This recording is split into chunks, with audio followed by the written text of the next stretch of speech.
local government. There simply is not enough money in the world to do this.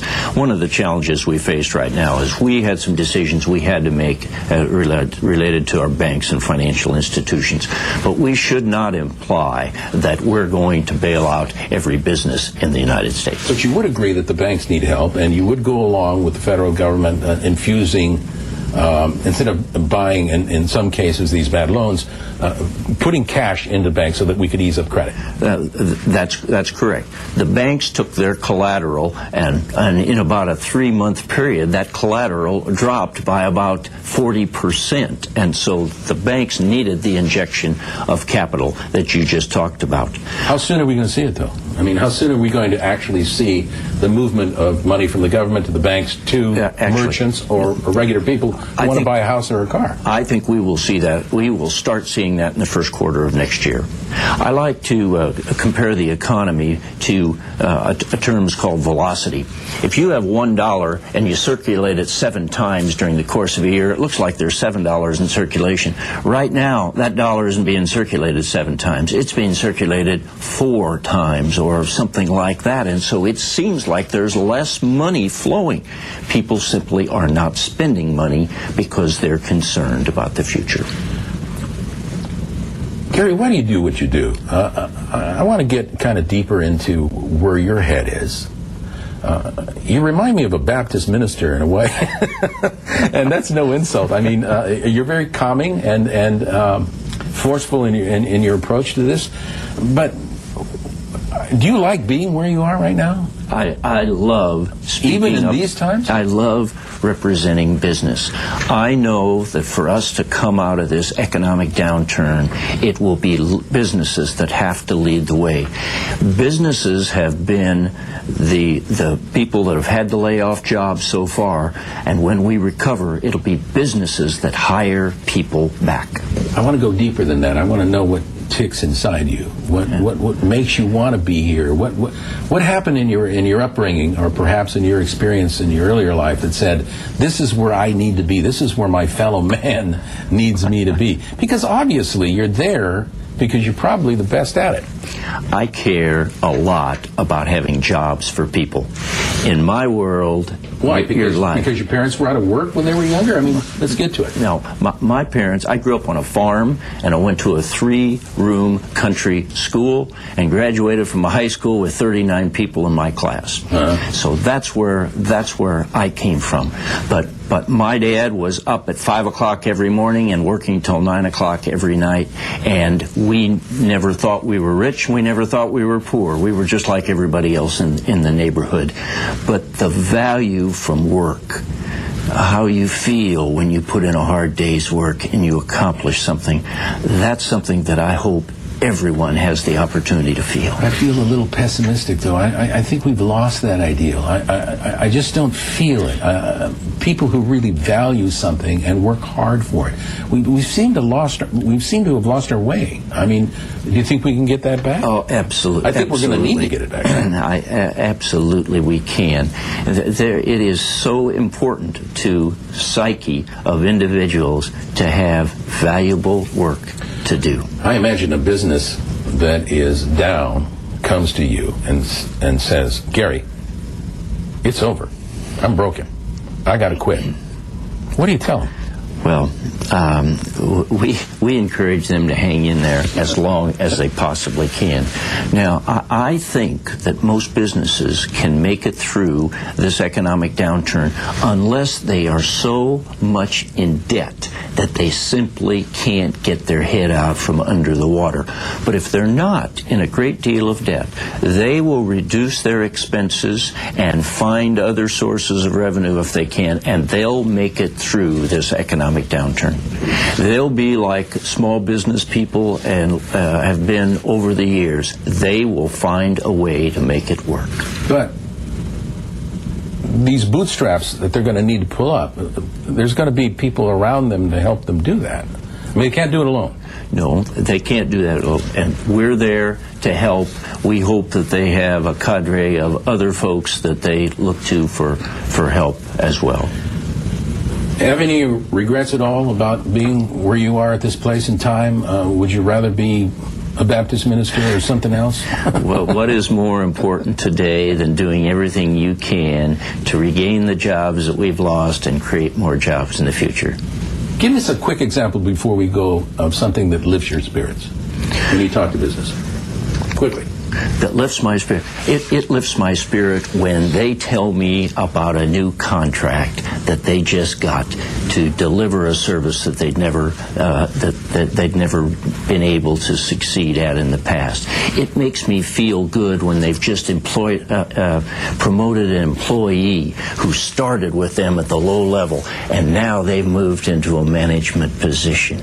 It makes me feel good to watch a business give to the Salvation Army and the Red Cross and have their employees volunteer at their local school. Businesses do so much for our community. For sure.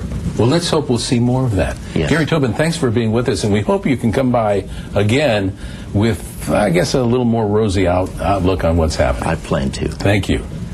You're watching LA Business Today.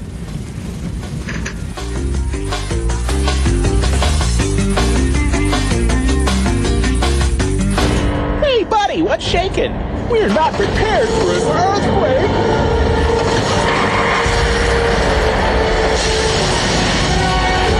I love the rain. We're not prepared for a flood. Sure, in the movies, this is all pretend, but in real life, you gotta be prepared for any type of an emergency. You can't predict, but you can prepare. Yeah. How'd you know? The ball called Be Prepared at LAFD.org.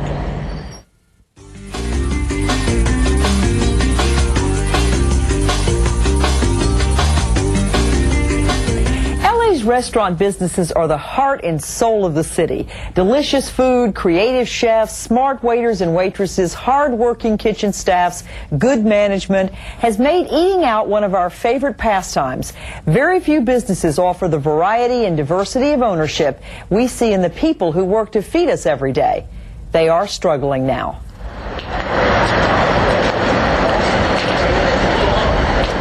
The food and beverage industry right now is suffering a major catastrophe because of our financial scenario. Right now, people are looking for value. They're looking for fantastic food to fill the belly. And they don't want to go to places without naming names that don't offer quality. To keep patrons, to keep on coming back into this restaurant, we have to keep on offering value, keep on offering fantastic service. We have to do some marketing. We have to chase some business now because things are a little tougher. Would we cut out on any ingredients? No. If we find that something is just way too expensive, we just won't buy it. We just will tell our customers we don't have this item on the menu tonight. And we have to keep on looking for a way to get it at a fair price. $7, $8 for lunch, they want to go spend $12, $13 for dinner. Whereas before they were spending $12 for lunch, $25 for dinner. They have to stretch the dollar as long as they have. While big business is looking to government bailouts to get them out of their crunch, imagine the small business owner in Los Angeles who's just opened a restaurant on San Vicente Boulevard. Haru knows it's going to take long hours and lots of fresh food to keep her customers coming in hopes of surviving this economic downturn. When I opened the restaurant about 2.5 months ago, well, I didn't know the economy was going to be this bad. We don't have many employees. Most of the time, me and my fiancé work here. He goes to fish market every morning because we want to keep food fresh and we can't throw away food at the end. We don't want to do that, but at the same time, we want to keep high quality. So he goes to fish market every morning to buy food for just one day. So that means he wakes up 5 o'clock to go to market and work here until sometimes 3, 4 o'clock in the morning. So what we can do is we just work harder.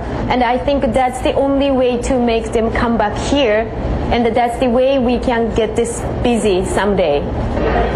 Business is down 30%, and do I see it here? I have been affected, and that is one of the reasons why I've had to go out and get additional business to compensate. We're blessed, actually we're lucky more than anything, and that's the best plan, because we're going back to basics all the time. And these times, back to basics. It was my dream, it was my fiance's dream to open our own restaurant, and we opened it. At least we could get to this point, and not that many people can do it. So if I could get to this point, I can get to another point. That's the hope I have. Manny Felix has been a working waiter for 35 years. Most of his career has been spent at LA's landmark Hollywood restaurant, Musso and Frank. Manny, welcome to LA Business Today. Well, thank you for the invitation, and it's an honor and a pleasure to be of service to the city of Los Angeles. Manny, you are a cultural icon. Oh, boy. You have just received this, the Cultural Icon Award 2008 from the International Restaurant and Hotel Awards. Through the charisma, humor, charm, and incredible acumen in dining entertainment, Manny has become a cultural icon and a legend of the American dining industry. I love what people think of me, and I try to live up to the responsibility of trying to lead by example. And how are things now? How are things today? What are you seeing at Musso and Frank's? I see a little slowdown in some of our tourist guests. But I believe that even though our business is a little down and we're trying to stay open, I see the weekenders are quite as busy as we have been for the last 5 or 6 years. During the week, of course, it's a little slow, and not only the economy, but so many things have happened. Industries moving out of Hollywood, like the Hollywood Reporter, Variety, the Directors Guild, the Actors Guild, moving out to West Hollywood, and that has affected our lunch business to the point where it's a little quiet. But all in all, with the help that we have, from the office down to the pot washer, we're all doing our part to make sure that we put up a good product, service, quality of food, which is so important to any restaurant. And if the quality's not good in the food, it no matter how wonderful of waiter you are, and we know you've got to be exceptional because you didn't win this award for nothing. Your tips depend on the quality being consistent. Oh, definitely yes, because the quality, and there's an unwritten rule, a lot of people don't return, and they won't say anything, they won't complain, and they just don't return. So the quality has to be up to par. And Musso and Frank's is keeping the quality up? Definitely, yes, because it's a tradition that our previous owner insisted on. No matter how good or how bad times are, the quality must not suffer. Must not suffer. You've waited, no doubt, on many famous iconic people as well. Tell us about some of the famous people you've waited on. The one that comes to mind at this particular moment is Steve McQueen, Julia Roberts, Eric Roberts, Danny Thomas, Sinatra. Wow. No name dropping here. Frank Sinatra. Mr. Frank Sinatra. Yes. Oh, Lou Rawls.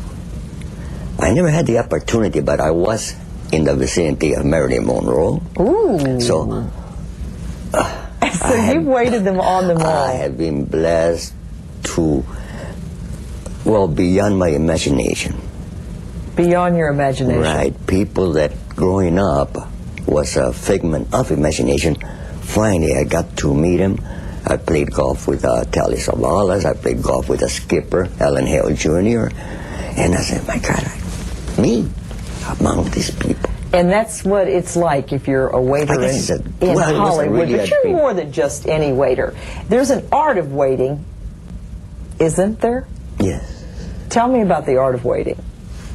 Well, I always like to tell a new man or a guy that I'm working with that The definition of a diamond is a piece of coal that stuck around to do his job. And as you chipped away at that particular coal, you will turn into a diamond eventually. It's up to you to hone up your attitude, your mannerism, your elocution, your articulation, and learn. Before I go to work in the morning, I make sure I read 2 or 3 newspapers. I make sure that I have the news. I make sure that I know the scores of a football game, basketball, or baseball. And I am open to any type of conversation that a guest might discuss with me. So you can, if someone comes in and meets Manny Felix, they can know that they can have a conversation, they can have a meal, and I think that you probably know when to talk and when not to talk and when to get friendly, and that's an art too. True, that's an art, because sometimes you have to be a little firm, but most of the time flexibility is the mode of the day. Many years ago, there was a gentleman sitting on stool number 1, and he comes to me and says, you know, you are amazing. I says, what are you talking about? I've been watching you, and you've been talking politics, boxing, baseball, basketball, without missing a skip. Now I'm aware of it, but then I wasn't, that I had that facility to just transform myself into whatever the topic of conversation happened to be. Where were you born, Manny? I was born in Mexico, Nogales, Sonora, Mexico. And when did you come to the United States? I must have been maybe 6 or 7 in Nogales, Arizona. I went to school there, and it was a quaint, beautiful little town. And did you ever imagine that you were going to run with the rich and famous in Hollywood when you were little? Never.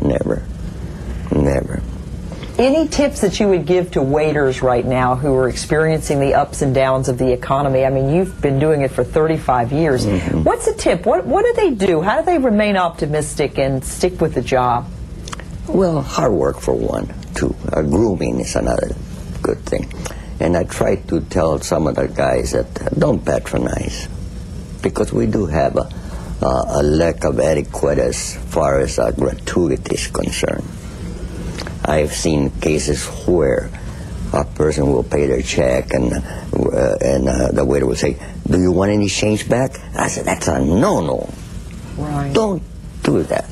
See, the word tip means to ensure promptness. So you do the best you can and expect nothing in return. And if you do that? You're going to make it. You're going to make it. They're going to give you more. All right. Because, it is an industry of gratuity. Well, thank you so much for sharing your illustrious career. Congratulations on your award.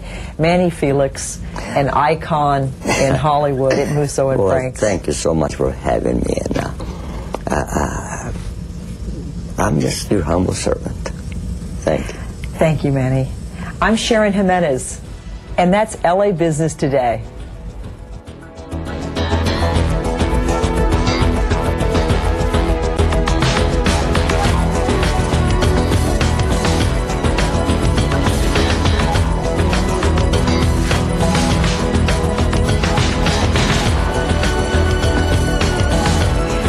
Ethic, creativity, and hopeful attitude is likely to keep restaurant owners striving to survive the economic crisis. And the Los Angeles Chamber of Commerce, of course, not likely to let businesses go it alone in these swollen waves of economic bad news. Los Angeles has one of the hardest working, ethnically diverse populations in America. And each day we learn a little more about ourselves as we look inside our collective hearts and minds for the right compass to guide us through these tough times. And here's the word, Sharon, hope. The possibility of change. That's what LA seems to be hoping for. I'm Bob Jimenez. And I'm Sharon Jimenez. Thank you for joining us for LA Business Today.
money. Don't you know you should never leave a cooking pan unattended? And a working smoke detector can warn you of a fire. Like the one behind me.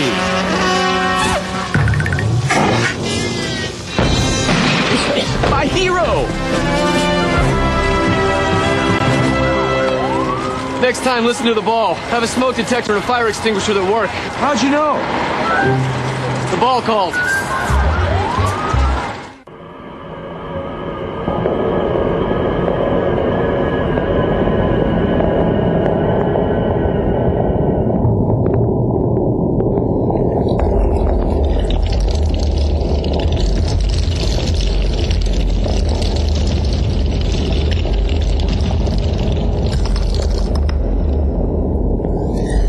California is earthquake country. We're all in this together.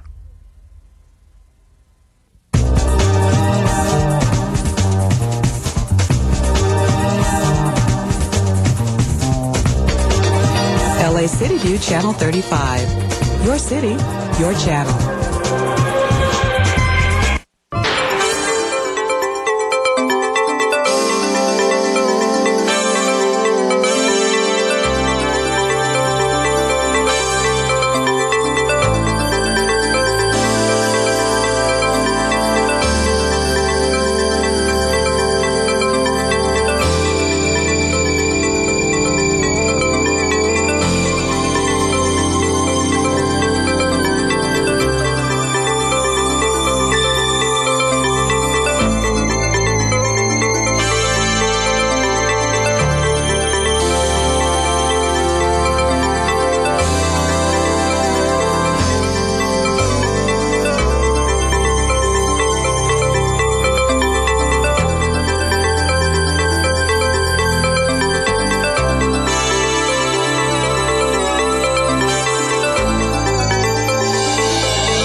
morning, Los Angeles, and welcome to the City Council meeting for Tuesday, January 6, 2009. We're here in the John Ferraro Council Chamber, room 340 of City Hall, where we meet every Tuesday, Wednesday, and Friday at 10 a.m. We were in recess for the past 2 weeks, so welcome back to everybody. Hope everybody had a good new year, and our best wishes for a healthy and prosperous 2009. I want to thank those council members that are here on time to start off the year. Council members Alarcon, Cardenas, Hahn, Reyes, Smith, Weiss, Wesson, and Zine. Congratulations. And we do have one member we are waiting for, so if council members Gruhl, Huizar, Labange, Parks, Perry, and Rosendahl will please join us as soon as possible. We will begin the meeting shortly. I want to welcome our viewers on Channel 35 and our guests that are here as well in council chambers. We broadcast each one of these meetings live and rebroadcast them in the evening throughout the city's cable system on Channel 35. We also have these meetings available on podcast and live online at lacity.org, and there's archived footage of all of our past council meetings since we started that. We also have the facility to use your telephones by calling a council phone and listening in to the audio proceedings of the council or any of our committee meetings, and that number is 213-621-CITY. With that, we now have a quorum, and Mr. Clerk, if you'll please call the roll. Alarcon, Cardenas, Gruhl, Hahn, Huizar, Labange, Parks, Perry, Reyes, Rosendahl, Smith, Weiss, Wesson, Zine, Garcetti, 10 members present, and a quorum, Mr. President. Thank you. First order of business, please. Approval of the minutes. All right. Mr. Rosendahl moves. Ms. Hahn seconds. Without objection, those will be approved. Next order of business. Commendatory resolutions for approval. Mr. Zine moves. Mr. Cardenas seconds. Without objection, those will be approved as well. Mr. President, this is Tuesday, and there's a flag salute. Okay. If I could ask everybody in council chambers to rise for a pledge of allegiance, and Mr. Cardenas, if you'd be kind enough to lead us in a salute to the flag. Thank you. If I could ask everybody to rise in council chambers, please. Put your right hand over your heart. I pledge allegiance to the flag of the United States of America and to the republic for which it stands, one nation, under God, indivisible, with liberty and justice for all. You may be seated. Thank you very much, Mr. Cardenas. If we can run through the agenda, please. Mr. President, before beginning the regular agenda, there is a request to continue items 15, 16, 19, and 37 for 1 week to January 13th. Okay. I know our chair of our education neighborhoods and some council members want to work out some last issues on 15 and 16. If there's no objection, we will take that motion and continue that 1 week. And the next two ones were which ones? Was item 19? 19. That's for 1 week as well? Yes. If there's no objection to continue item 19 for 1 week. We will continue that for 1 week as well. And item 37 was continuance for 1 week as well. Okay. If there's no objection, we will continue item 37 for 1 week as well. All of those will take us to January 13th, 2009, when we take those up next Tuesday. Next items, please. On the regular agenda, items 1 through 7 are ordinances notice for public hearing. Okay. Council should have 12 members. Do you wish to hold those on the desk? Yes, please. And do we have cards on any of those? There is a card on item 1. Okay. We'll call all of those special and one for cards from the public. We will open and close the public hearings on 2 through 7 and hold those on the table for 12 members. Next items, please. Items 8 through 30 are items for which public hearings have been held. Okay. Colleagues, items 8 through 30, any specials? 8 through 30. Seeing none, go ahead and open the roll on those items, close the roll, and tabulate the vote. 10 ayes. Those are approved. Next items, please. Items 31 through 51 are items for which public hearings have not been held. 10 votes are required for consideration. Item 31 is a commission appointment. Do you wish to hold that on the desk? Yes, please. Let's hold 31 on the desk. And let's hold 32 through 34 on the desk, waiting 12 members. Do we have any cards on these items? Yes, Mr. President. There are cards on item 36, 40, 43, 45, and 47. Okay. Those will be called special for cards from the public, and we will open and close the remaining public hearings. Any specials, colleagues, for items 31 through 51? 31 through 51. If not, we will hold 32, 33, and 34 still as well. Please open the roll, close the roll, and tabulate the vote. 10 ayes. Okay, those are approved. We can return back now. We'll go to general public comment. This is time in the meeting for comments of a general nature for items that are under our jurisdiction but not on the City Council agenda for today. And to start off the new year, we have Mr. Zumadog. Mr. Zumadog here? If not, we will then go to Matt Dowd. Happy New Year. Yes, thank you so much, and it is a Happy New Year for me already, and it's nice to be first off the rank at City Council in Los Angeles, Channel 35, The Outlaws, Matt Dowd, Zumadog, he'll be back. Let me just first recap my highlight and lowlight of 2008. I think the kicking down the Las Lomas project's got to be one of the major highlights in the city of Los Angeles. Thanks, Greg Smith, and it's also a defeat for Antonio Villaraigosa, which brings me to my lowlight. The mayor dragged Los Angeles into a campaign against Barack Obama, making us look like we're all against Barack Obama's policies, and he's meant to be representing the city of Los Angeles as the mayor, but he's out there backing a loser with no offense intended, except that Hillary did actually lose that. And then he wants to jump ship and try and say, oh yeah, I'm delivering this and that, and I'm all, and but the guy ought to stick to running the city. That's why Zumadog really ought to be elected mayor of Los Angeles. At least he'll be here. You've seen him here every day at City Council. Trying not to get worked up, but when I start talking about the mayor of Los Angeles, it's not, it's easy to get annoyed. Here's the price of a First Amendment violation today. A guy on an airplane got told to cover up his T-shirt. I hope Jack Weiss is watching this. $240,000. And I'm saying Jack Weiss because he's trying to run for city attorney, and he's quoted in the Daily News. I've seen them here today. December 17, 2007, he's quoted as knowing the First Amendment better than anybody, but he tried to do this. Ban words on clothing or shirts or masks or whatever it was. So Jack Weiss, no. Noel Weiss, yes. Thank you. Our next speaker is Richard Kearns. After that is Enrique Olivo. Happy New Year. Hey, Happy New Year, everybody. My name is Richard Kearns. I'm an AIDS activist and long-term survivor, a medical cannabis patient and advocate. I'm here to ask you to set up a permanent community advisory board to address ongoing issues in the city with medical cannabis, including an ordinance that includes facilities and not just cultivation. Here's my poem for today. When Shirley shaved my head last week, she tipped it to the side and said about Ted, he doesn't look like he's dying. What do you look like when you're dying? How must we be as we die? How long does it take? What should I wear? What unfaint and tattered gray-lace death traces lurk about me, so fearsome they fade and shrink like dust motes fleeing the sunbeams of your gaze. Look at me. I'm dying. It is not so terrible. Look on me and recall your courage. I will die of AIDS, not today, but one day soon.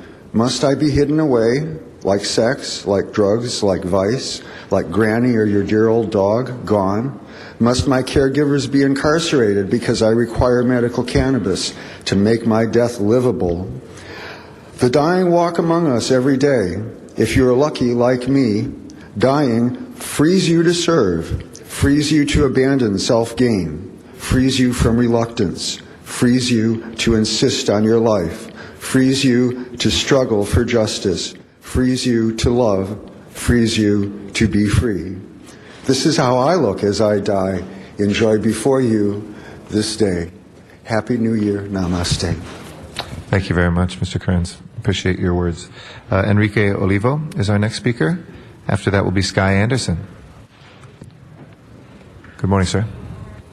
Buenos días, señores del Consejo de la Ciudad. Mi nombre es Enrique Olivo y el Good morning, members of City Council. My name is Enrique Olivo. El propósito de mi asistencia al concilio es para sugerir al Consejo de la Ciudad. The reason why I'm here today in front of you at the City Council meeting is to suggest to the members of the Council the following. Que si es posible estudien la probabilidad de que se diera una moratoria de 5 años al incremento anual de la renta. If you can please study the possibility of passing a 5-year moratorium for the annual rent increases in Los Angeles. Para beneficiarnos a los que rentamos apartamentos y viviendas, porque hace más de 20 años no se da una moratoria de esta índole. This way will benefit the renters of apartments and of houses because it's been over 20 years since a moratorium in rent increases has taken place. Y sería beneficioso dar las condiciones de la economía porque el incremento de la renta no va acorde con el incremento del costo de la vida y los salarios. And it will benefit the current economic state because the rent increases do not go hand in hand with the increase in the inflation and also the wages that we earn annually.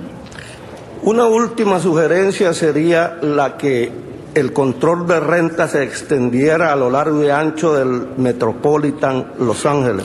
Muchas gracias. Another last suggestion is for rent control to expand throughout the metropolitan area of Los Angeles, not just for the city of Los Angeles. Thank you for your attention. Thank you very much, Senor Olivo. Our next speaker is Sky Anderson. After that will be Kathy Landis. Good New Year to you, Mr. Anderson. I'm Sky Anderson. I'm a citizen of Los Angeles and a community activist. One solution to the public access problem is to just have one channel devoted to public access. Time Warner, I was told, will allow people to record shows on their digital equipment and submit it to them, and they would put it on the public access channel. The ITA could have a room where people could edit this stuff, and they could also have classes on how to do public access. Two, the city has been greatly improved with its current city council. The homeless situation is better. The MTA bus system is greatly better. The gang situation is much better. But this is all about corrupt pay to play. AT&T surveyed several states to see who they could get to cooperate with them, and they ended up with Los Angeles State Assembly. They paid Mr. Nunes $71,000 in donations. They put on a fundraising event. They raised millions of dollars for the Democratic Party.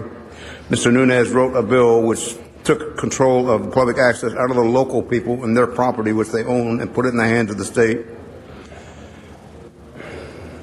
In that bill was a provision that public access could be eliminated. The State Assembly passed it because they got so much money from the Democratic fundraising activities of AT&T. Mr. Schwarzenegger signed it because he has a charity which raises millions of dollars so he can live like a king. And who gives him money? Corrupt corporations.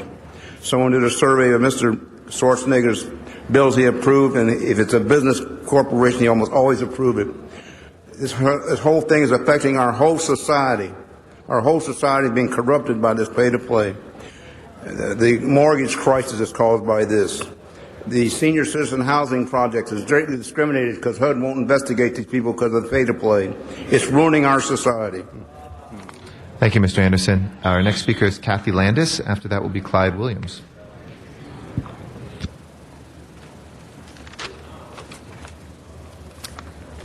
Good morning. I am Kathy Landis, and I'm here to talk to you about the now infamous Billy, the elephant at the Los Angeles Zoo. I come to you as an educator. I spent over 25 years teaching at the college and university levels, and I continue my work as an educator as a volunteer researcher and docent at the zoo. And what my message to you today is to urge the City Council to continue the development of the pachyderm forest.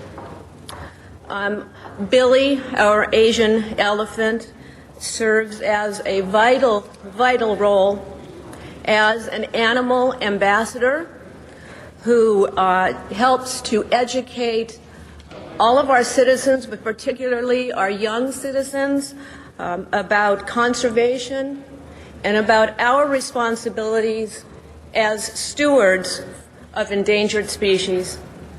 So you can show a kid a video and you can talk about an elephant and you can give them a textbook, but that experiential learning is what the elephant provides. Please don't let this experiential opportunity go away. Thank you very much. Our next speaker is Clyde Williams. After Clyde will be Bill Huey. Hello, my name is Clyde Williams, resident of 4115 Barrett Road, El Sereno, representing Friends of Southwest Museum Coalition. Soon you'll be discussing the MoCA Museum. The MoCA Museum is like the Southwest Museum. Its collection and its presence should be maintained. However, the city is also going to may enter into a new lease agreement.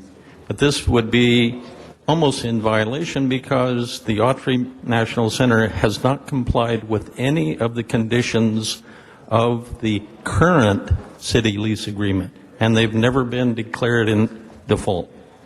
The merger agreement with Southwest that Autry National Center conducted was based upon lies of intent, lies of financial resources, and their actions have clearly shown that they want the collection. The collection for any museum is the central issue. Without the collection of Southwest Museum in the Autry will not be able to get many of the grants that they would like to apply to. So we are also interested in what is the current status of the EIR that was drafted and commented on a year ago. We've heard that it's out of the Rexon Park and in the attorney. We would like to know when it's going to be actioned on the part of any council or board of referred powers. We would like to have a fair period of review of the documents so that we can respond more effectively. Mr. Reyes, beware the Ides of March. Thank you. Our next speaker is Bill Huey. After that is Heinrich Keifer. Hi. Oops, I think I broke it. No. It's all right. Don't worry. Hi, I'm Bill Huey. I do public relations. I have different clients. One of my clients is Mr. Kenneth McKenzie. He owns a business in Hollywood called the Florentine Gardens. And he came up with an idea after watching reports on the TV news about these graffiti vandals shooting people who interrupt them. He noticed that in the city of Chicago, they outlawed spray cans, and that reduced the graffiti problem about 80%. And in some cities across the country require you to be 21 years old to buy a spray can, and the spray cans are regulated much like beer. So if you give a spray can to a minor, you can get arrested. So that's basically it. Happy first business day of the new year to everyone on the council. Bye-bye. Thank you. We appreciate the suggestion. We will follow up on that. Heinrich Keifer is next, and then after that, Miriam Fogler out in Van Nuys. Good morning. Good morning, council members. Heinrich Keifer. I reside at 530 North Avenue 53 in the community of Highland Park. I'm here as a member of the Friends of the Southwest Museum Coalition and also the No on Prop B committee. I would like to encourage the council members to carefully consider the Autry lease agreement that will be coming up and the expansion plans that the Autry has pending that lease agreement. I understand that the Board of Referred Powers, many of the council members sit on, will be reviewing, and I would like to encourage you to make sure you have plenty of hearings so you can make sure all the facts are on the table regarding the expansion plan before you make any decision. I want to tell you also on the No on Prop B that solar is certainly great on its face, but this appears to be another power grab of politicians trying to get into the text of the proposition or measure mechanisms that will allow it to have additional strengths when it comes to funding some of the DWP issues. So I'm encouraging all of our listeners and viewers and citizens of the City of Los Angeles to take heed and read the text of Prop B. Watch your council members. Let's have some integrity, some honesty. Let's build a winning team for Los Angeles. Let's start working together. Thank you. Thank you, Mr. Kiefer. Our next speakers are out in Van Nuys, and then we'll come back to two more speakers here. Miriam Fogler is our first. Happy New Year to you, and Donna Perriman will follow.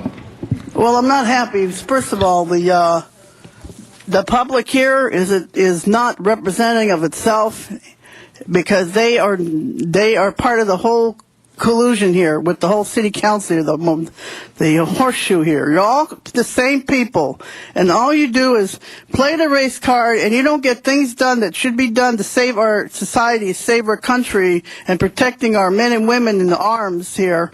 And here, all you hear down here is trying to pass more taxes on us, and we're having such a hard time already. The President-elect Obama, he's trying to present a stimulus tax and a tax break for middle-class people, but here you pass this Prop R thing on the public went for, and they're dumb, fool people. You people are stupid. To vote for, to increase our taxes, to pay more for gasoline, it's going to cost you 5 cents more on every dollar you spent now, folks, because you people are so dumb and stupid, don't read what's going on. Ms. Fogler, if we could ask you to please have a respectful tone in your comments. We welcome everything you say. Well, but I'm please. just telling you, they're waking them up. They realize that you politicians don't always watch yourselves either. That's why the people have a right to vote whether they want to impose taxes on themselves or not. This is not a tax to be imposed on ourselves. The parcel tax almost passed, and that was almost a bad one too, because you people just going to be paying it on it.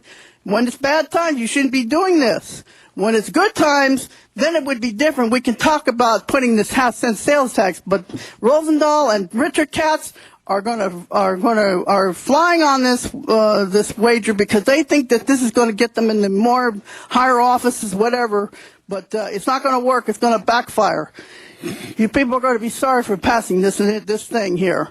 And my girlfriend wants to tell you how bad the buses are now. Our next speaker is Donna Perriman. After that will be Rick Nightingale. Okay. Good morning, Ms. Perriman. Yes, okay. First, I want to say that I think we need to keep 35 the way it is and not so that everyone has access. I think it's terrible the city council and the public to saddle us with a half-cent sales tax. People don't realize how far-reaching that sales tax will be, making our gas higher. Will make a big difference in purchases. People will buy out of state on purchases, will benefit another state. It's not right. It went on the ballot in a crooked way with the vote of the council. In the meantime, our buses, not subway, will get worse. On Monday, I had to wait till the 7th bus that would go to my designation. I saw 2 720 Westwoods pass, only goes to Wilshire and Westwood and turns around and goes the other way. 2 920s are a bus to the sea. I'm not going to Santa Monica, so that didn't help me out. And 220s local bus to Wilshire and Westwood. Also, I missed one a few minutes ago on 20 Santa Monica, which I could have used, but the bus wouldn't wait. I was crossing and it zoomed quickly by. I couldn't get to the stop. Finally, the 720 Santa Monica came by, which is I had to wait at least 15 to 20 minutes in the morning, and this is supposedly a rapid bus. I would hate to see what it would be if it was a slow bus. Maybe it would take 45 minutes. Who knows? This is not the right thing. I've been going here for about 28 years taking the buses. And this is the worst it's ever been. People will see buses that get worse. Our sales tax continue to go sky high. People who don't use that mass transit are paying also. I also don't like the president. I didn't like that you kept that memo secret about the solar energy. Folks, beware. Your DWP might quadruple. Do you really want to take that risk? Even they kept it from the council members to the vote in. And so please, people, vote no on that solar energy because this is number B, because it's going to go way up and we can't afford to have higher utilities. Maybe Eric Garcetti can, but nobody else can. Thank you. Thank you. Our next speaker is Rick Nightingale, and after that is Michael Carrion. Yeah, good morning, Rick Nightingale. I realize it's a word that no politician wants to use, is no comment. I don't think it's in your vocabulary.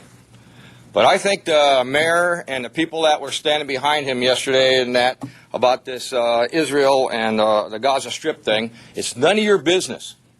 You shouldn't have anything to say about it. It don't concern you. In your private life, it does. But as a council member, it doesn't. You represent the people in Los Angeles. That means that if it don't affect the city of Los Angeles, you keep your mouth, I hate to say, shut. Because it's going to cause a conflict. You know it's going to cause a conflict. Just look what's happening down on Wilshire Boulevard and around the nation right now. They're arguing back and forth. It's going to turn into a riot. There's no doubt about it, because they're very strong between the two. It is a terrible thing that's happening, but they have to settle it themselves. Everybody bitches about the United States, what's happening with everything regarding the war and so forth. Everybody was happy when we went in. Now everybody condemned Bush because he did it and it stayed so long and so forth. It's amazing how everybody can backseat the establishment for making decisions and they say, oh, well, we really made a mistake. That's just the way it is. And you people need to stop it, because it's going to happen just like when on May Day that you won't take the responsibility for. You should be down there breaking that up. It is not a protest per se. It's going to get into being a riot. For a thing too is you people should wear jumpsuits like in NASCAR, and have everything on it like this. Who sponsors you? And every dollar that is donated from everybody else, it should be posted on your thing to see where all your money goes. So now and then we'll know how you vote to everything that goes on around this place. Because that's the only way that we're going to know really what's happening. Thank you. Thank you, Mr. Nightingale. We have next Michael Carrion. My name is Michael Carrion. And to the people in Van Nuys, no one here was paying attention to you. Not one council member was listening to you. It's not true, sir. We were listening to the words of what was said. If you're going to say that, we can correct the record, and we will hold your time, but we were listening, so please continue. Okay. You can chew gum and walk at the same time. That's very good. I'm here to talk to the Department of Transportation. Can you please walk around next time, Ms. Perry? It's kind of rude while you're handing your gifts out.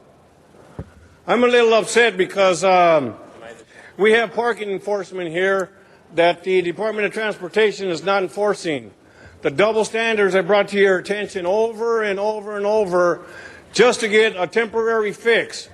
When it comes to your city, state, and county employees, you guys hand out please don't do it tickets, warnings.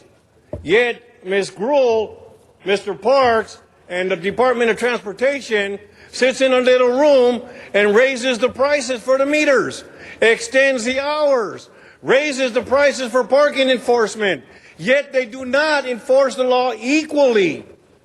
I'm not asking for anything special.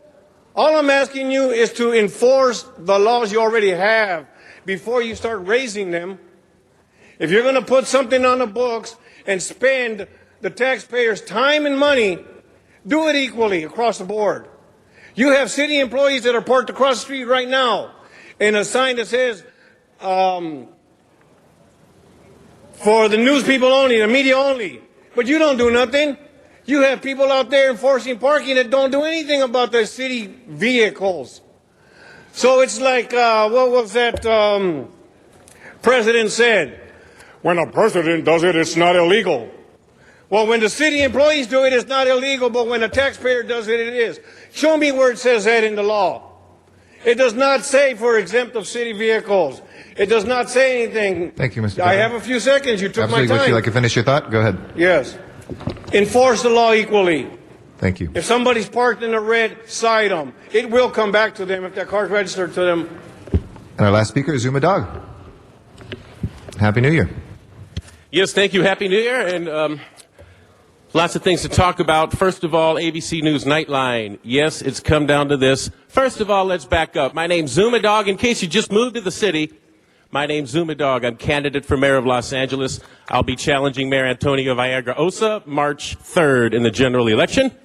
And the shady fraud, waste, and abuse of city council has finally resonated to ABC News Nightline. That's right. Their cameras are on the way right now to document Zuma Dog. You're so shady. That's right. How do you like the $1 instant ordinance at Venice Beach now, 15 city council members? How do you like the fact you wouldn't let me sell my T-shirts at Venice Beach with your illegal, unconstitutional ordinance that was overturned by a federal judge? I shouldn't have even been here in the first place. Hello, ABC News Nightline. By the way, that'll be on Friday. 11:35 p.m. on the heels of the LA Weekly article. And I'd also like to echo the sentiments of the big thing that blew up while everybody was on vacation, the mayor's shady ballot bamboozle. Once again, they say it's for one thing, it's always for something else. I've never seen so much outrage. Measure B, ladies and gentlemen. Let me read from my own article in Boulevard Sentinel. You could read it at LA Daily Blog right here. It says, LA Weekly's Jill Stewart wrote, in short, City Hall and Vieira Osa have no idea how they're going to pull off this most massive, experimental, costly installation ever in the United States. LA Times' David Zonheiser reports, what they didn't discuss here in this meeting is an analyst of the consulting firm that calls Measure B and what it tries to do extremely risky and considerably more expensive than what's being portrayed in the Water and Power Department. And Chief Legislative Analyst Jerry Miller warned Eric Garcetti that the solar measure could result in substantial rate increases. Zuma Dog for mayor. Take back the city. Mayor Vieira Osa stinks on ice. Thank you. That'll be the end of our public comment for this meeting, and now we will go to the items called special. I believe Ms. Gruhl wanted us to reconsider 30. If we can open the roll on reconsideration for 30, close the roll and tabulate the vote. 15 ayes. And if we can place that on the queue as well, and if we can take up the ordinances that were held for 12 members now that we have 15. Those are 1 through 7. Actually, Mr. President, one has a card on it. I'm sorry, 2 through 7, and 30, then 32 through 34. 32 and 33 and 34. Okay, please open the roll, close the roll, and tabulate the vote. 15 ayes. Okay, and if we can move next to the commissioner nomination that we have, item 31.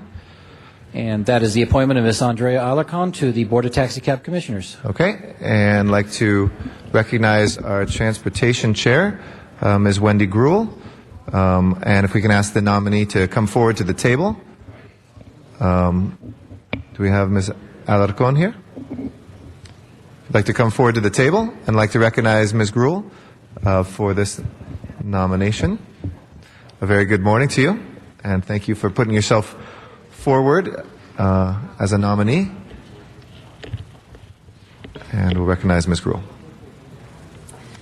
Thank you very much, Mr. President. And it is my pleasure to support the nomination and appointment of Andrea Alarcon.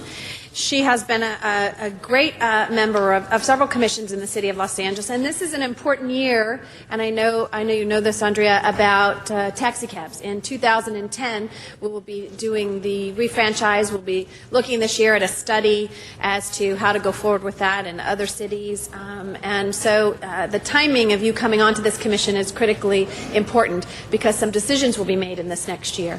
And looking at, and I know Ms. Hahn has talked a lot about the importance of the taxi cab industry as well as Ms. Perry to our tourism and trade, to our downtown now, Hail a Cab downtown, which is great. Our ability to, for people to recognize that taxi cabs are part of our whole transportation system, and it really is a piece of that seamless transportation system we're trying to create and to ensure that we're providing the services necessary. So I want to, if you'd like to say a few words, but we are going to want big things from you in this next year on the Taxi Cab Commission. It's very important, and one in which until I chaired Transportation Committee, I didn't understand how our taxi cab system worked here and the importance of it.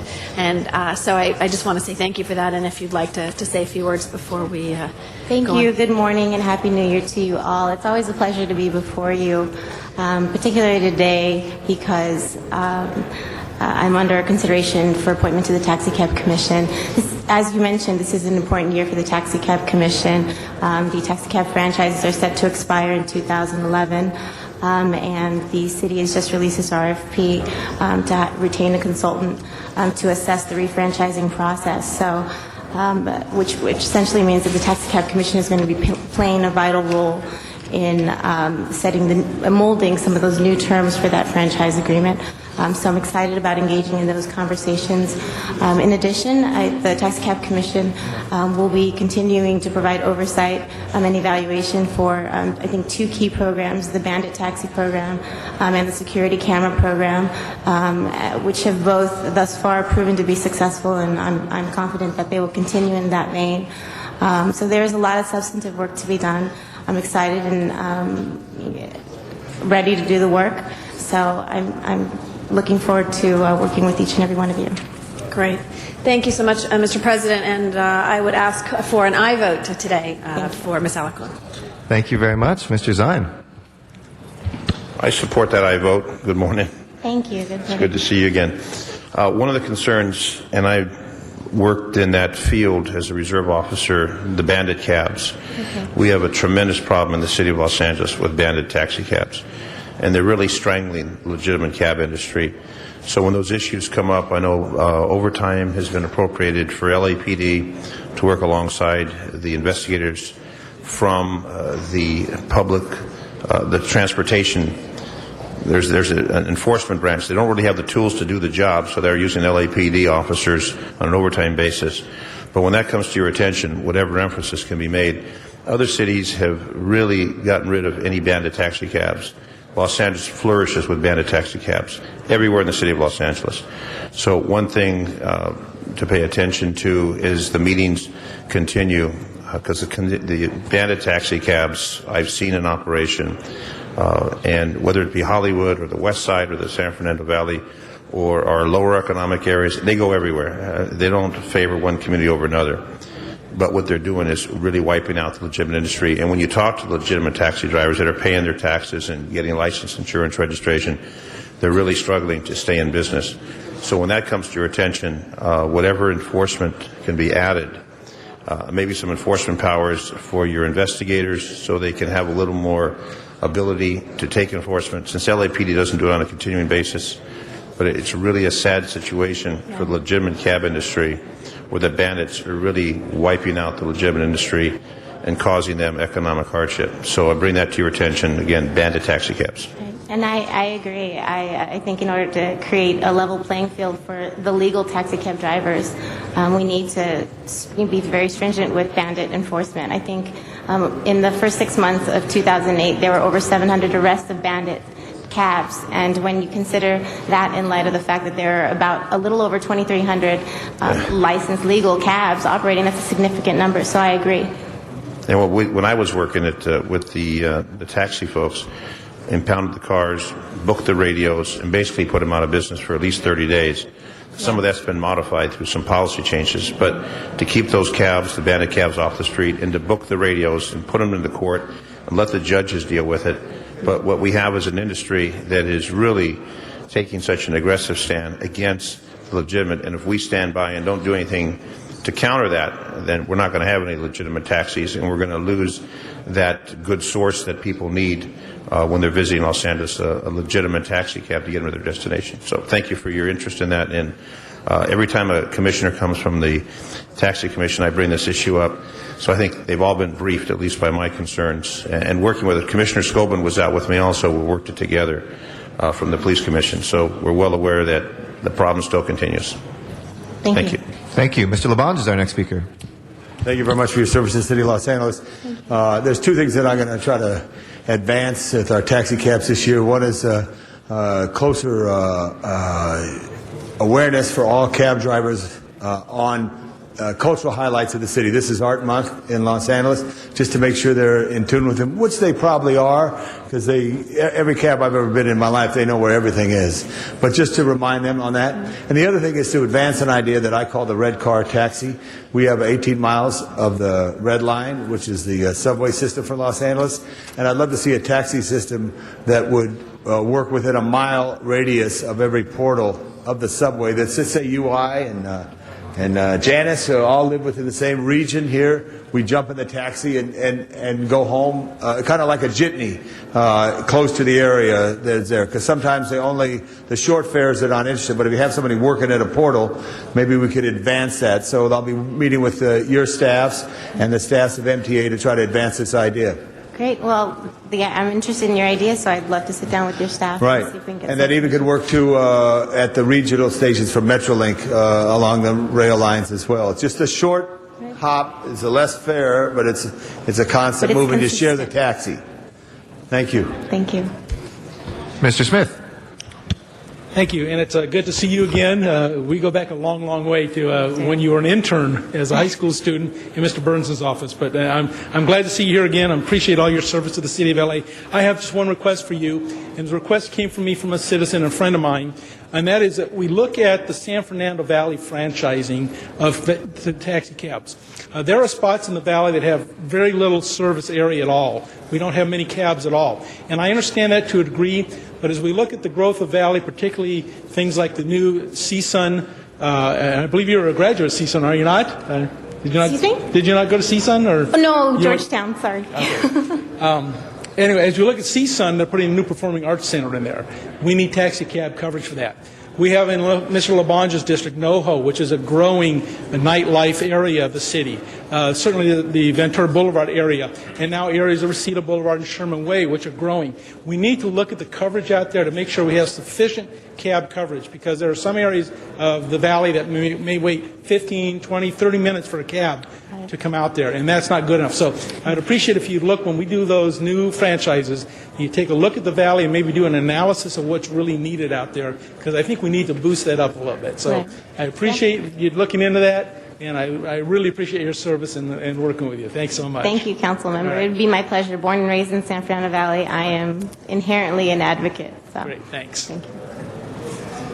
We have two more speakers, Mr. Rosendahl and then Mr. Cardenas. Yes, I just want to first of all wish you a Happy New Year, and everybody out there watching this a Happy New Year 2009.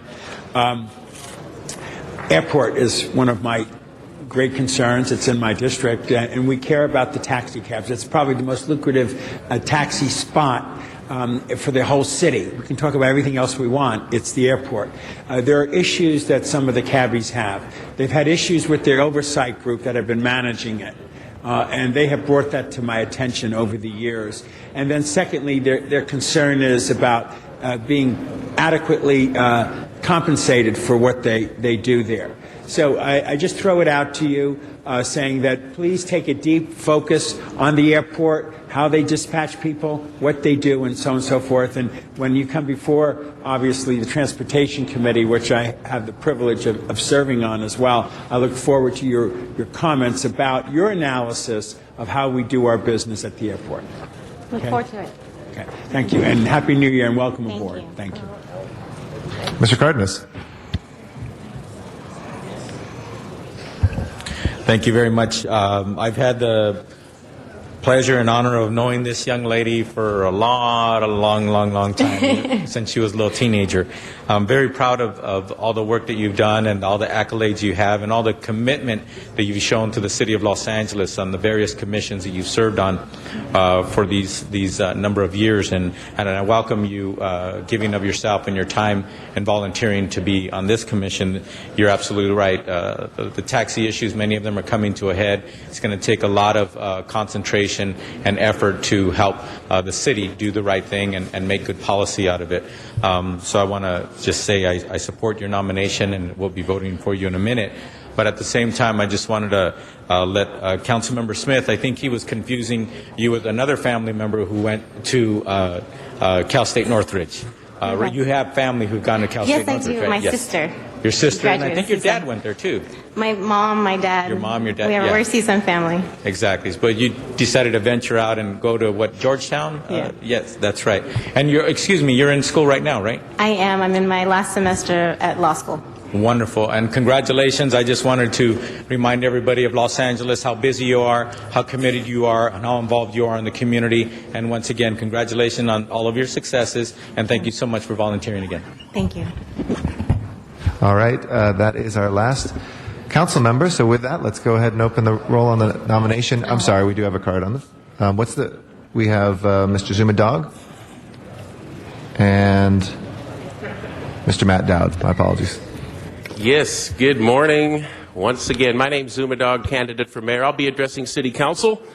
Congratulations on your assured appointment. Now, this is a new year, so I'd like to start off. I'm very concerned about commission appointments. So I'd like to first of all clarify that this is not just for this appointment. This is what I would like all city council members to consider for appointments. I'm concerned that Mayor Antonio Villaraigosa uses these commission appointments as patronage payback favors, as a power grab for things like, let's say, I want to make sure council, I'd like them to ask all commissioner appointments, excuse me, were you forced to drop out of an election as a candidate versus Antonio Villaraigosa's candidate? And is this a patronage favor payback appointment?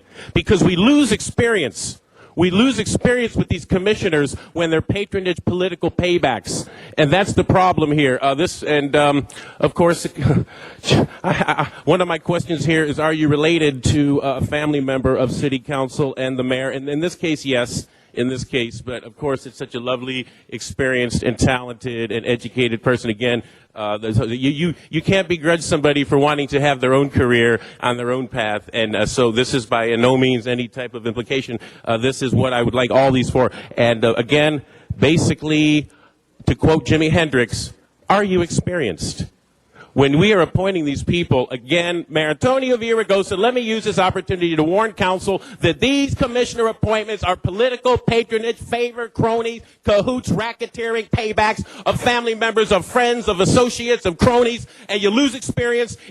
What happens is people end up getting pushed out of elections, okay? Because like, oh, excuse me, I'm Mayor Antonio Villaraigosa, my cousin's running for assembly. Hey, if you drop out, well, I'll give you an appointment in this city hall in this type of appointment situation. It happens all the time, and it's moved up on my list with the shady mayor, ZumaDogForMayor.com. Matt Dowd is our next speaker.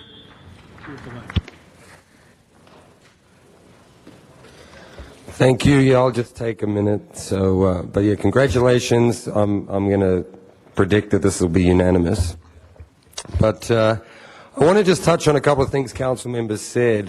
First, the bandit thing. I mean, the term bandit, I guess that means collect money illegally, right?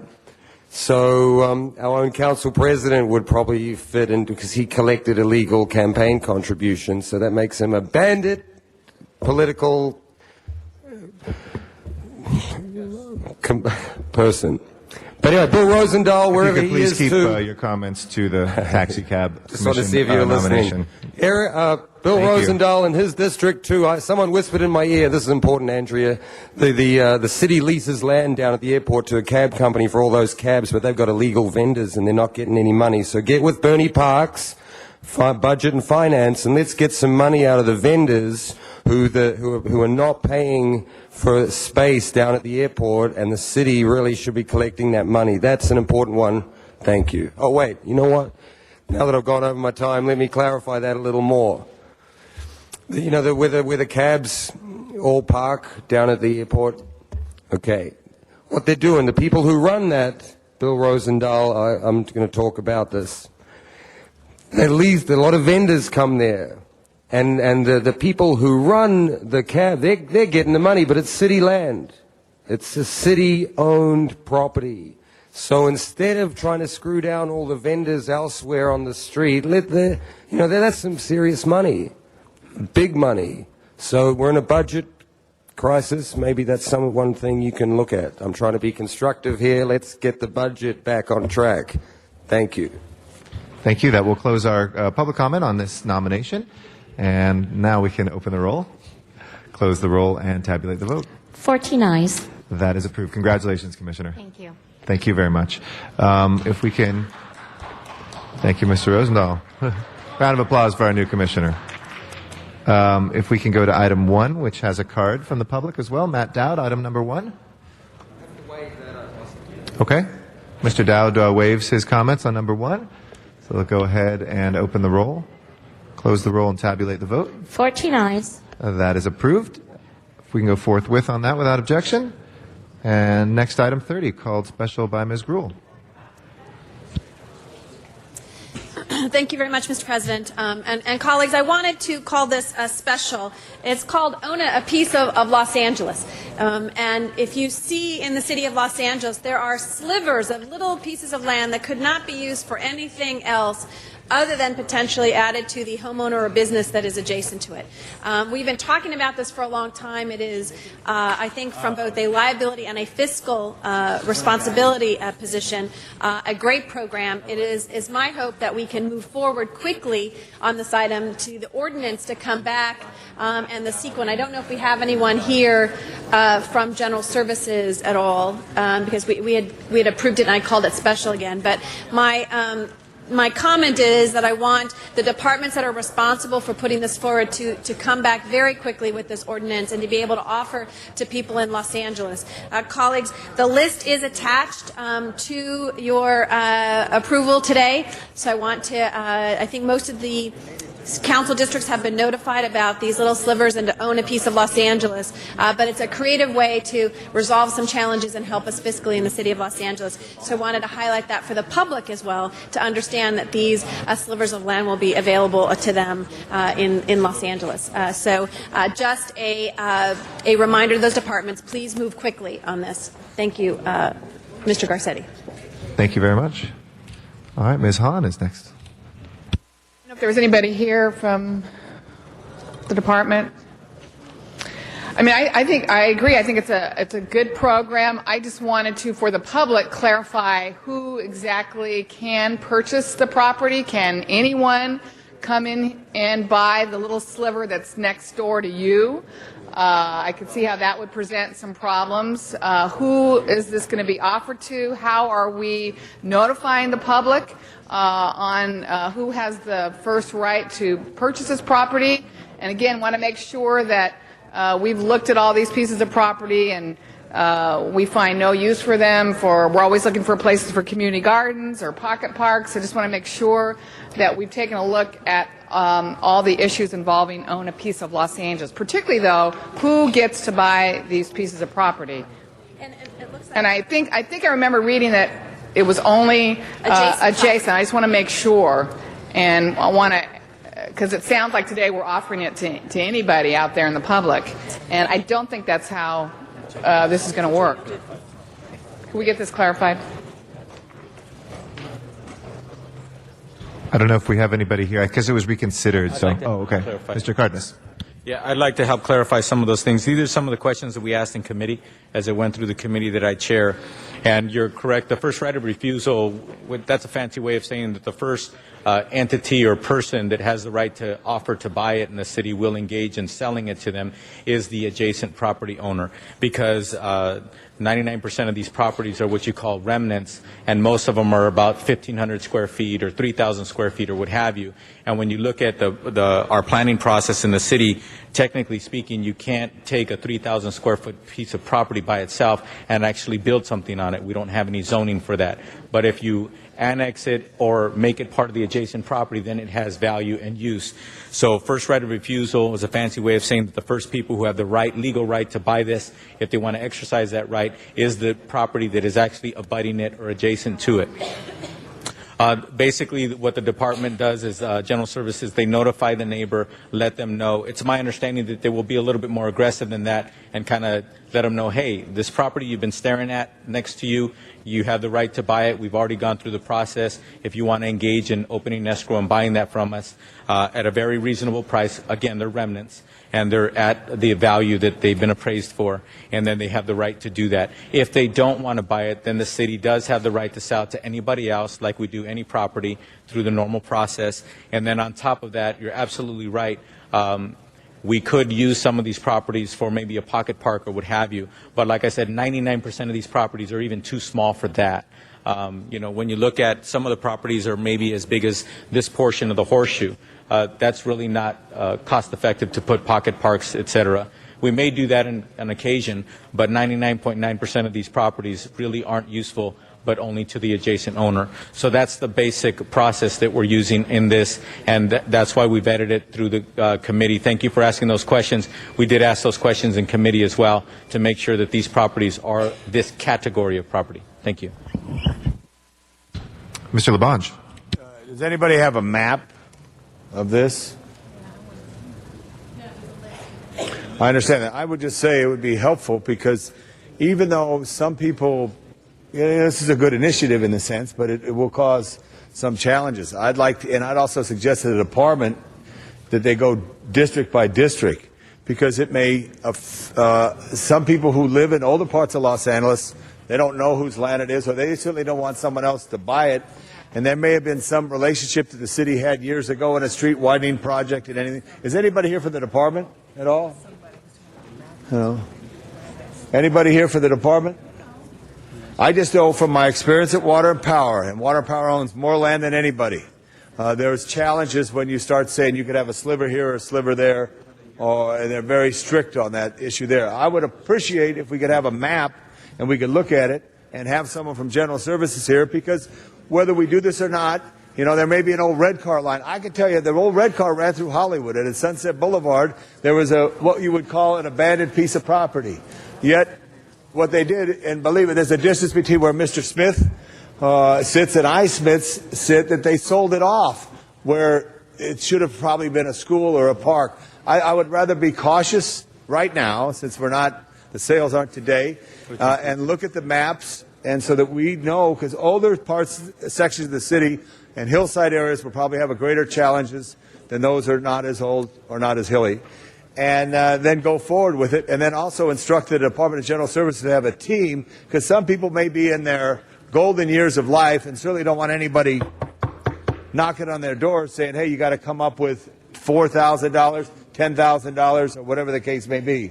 So, Mr. Chair of the committee, could we get a map and could we hold this over for a week? If you'd like, we can put this over for a few minutes, Ms. Gruhl, and then have somebody from GSD answer those questions, because these are repeat questions from the committee, and I'd like them to answer them. For example, Ms. Gruhl has the list of the council districts that were afforded I'll the list hold of it over that someone could come. But I properties will in the also district. say this does, from my experience, sometimes cause great stress to people who live, even though they think it may be like a street widening project. Then all of a sudden they got to come up. Then somebody comes up and buys it and tries to do it. There's a lot in the Hollywood area. If it's okay with Ms. Gruhl, introduce the motion, and we can put it over for a few minutes. My staff's getting somebody from GSD. We should have somebody over here in a few minutes. Yeah, and I think it is important, Mr. Labange, that in the September 29th date of where they sent the report, that the ones that these have all been identified as surplus. 2, it indicates that as well that it is only adjoining property owners. And 3, that approval of the sale of these properties was obtained from the council districts, and they list the council districts. I got that, but we're making the decision today, and I like a map, and so everybody Sure. sees it. So I think we hold it over. Okay, we will wait till the general services gets here. If we could just hold it for a few minutes. Okay, Mr. we'll do that. Gerson. Okay, if we can go to the next item, called special, please. Item 36, call special for cards. Okay, item 6 is our 36. 36, excuse me, is our next one, and we have a card from Matt Dowd. Mr. Dowd, item 36. Yeah, thank you. I'll just take a minute on this one. It just caught my eye. Obviously, this is an implementation of a pilot study for a landfill gas migration control. And no, it just caught my eye because in the second line it says First Amendment, and near the end it says 2.4 million. So that's the only comment I want to make. Thank you, Mr. Dowd. Let's open the roll, close the roll, and tabulate the vote. 14 ayes. That is approved. And Mr. Reyes wanted to reconsider item 25. We can Thank you, open. Council President. I was hoping we could reconsider number 25. You got it. Let's open the roll, close the roll, and tabulate the vote. 14 ayes. As before us, Mr. Reyes. Thank you, Council President. First, I want to wish my colleagues a Happy New Year, and all those who are listening have a great beginning the next 12 months. I'm sure they'll go fast. But, colleagues, I wanted to assert a directive to the CAO. As you know, we are putting forward these meters. We're raising rates for our parking meters as well. I've had several meetings with different neighborhood advocates, the chambers of commerce, particularly Lincoln Heights, and many of the small businesses there are feeling a real loss in terms of customers coming into their doors. especially in our city parking lots in which these rates have gone up at a very high level. So I'd like to ask the CAO if they can report back to the council and perhaps demarcate when these meters are actually put into place, and how does that reflect on our retail tax, and are we hurting ourselves more by raising the rates? But of course we need time for us to be able to have that type of indicator. So I'm hoping the CAO can do a report that gives us a sense of the impact this is having throughout the city, and so that allows us to weigh how we look at these rates and how it affects us throughout, so that we do not end up hurting ourselves in the long run because of these increases. So it would be a directive to the CAO as a friendly amendment to this motion. I get a second on that, would appreciate that. Sure, second that. Thank you. Mr. Zine. Thank you, Mr. Reyes. You're right on target with that. I've been to some of the locations in my district, Canoga Park, All-American City, where the business owners are complaining that their patrons are concerned about that increase. When they want to visit a restaurant, want to visit a business, instead of spending a quarter, they're spending a minimum of $1. They're concerned about that. So it's affecting business not only in your area, but I think it's a matter citywide. And there was no notice to the community. All of a sudden, the meters were changed. It went up to $1. Some are even more than that, I understand. So it's a concern to many business people in the city of Los Angeles.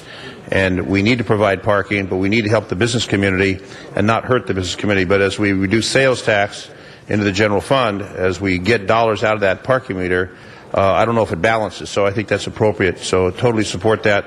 But again, businesses in my district are also concerned, as businesses in your district, and we might find the same concern citywide with the business community.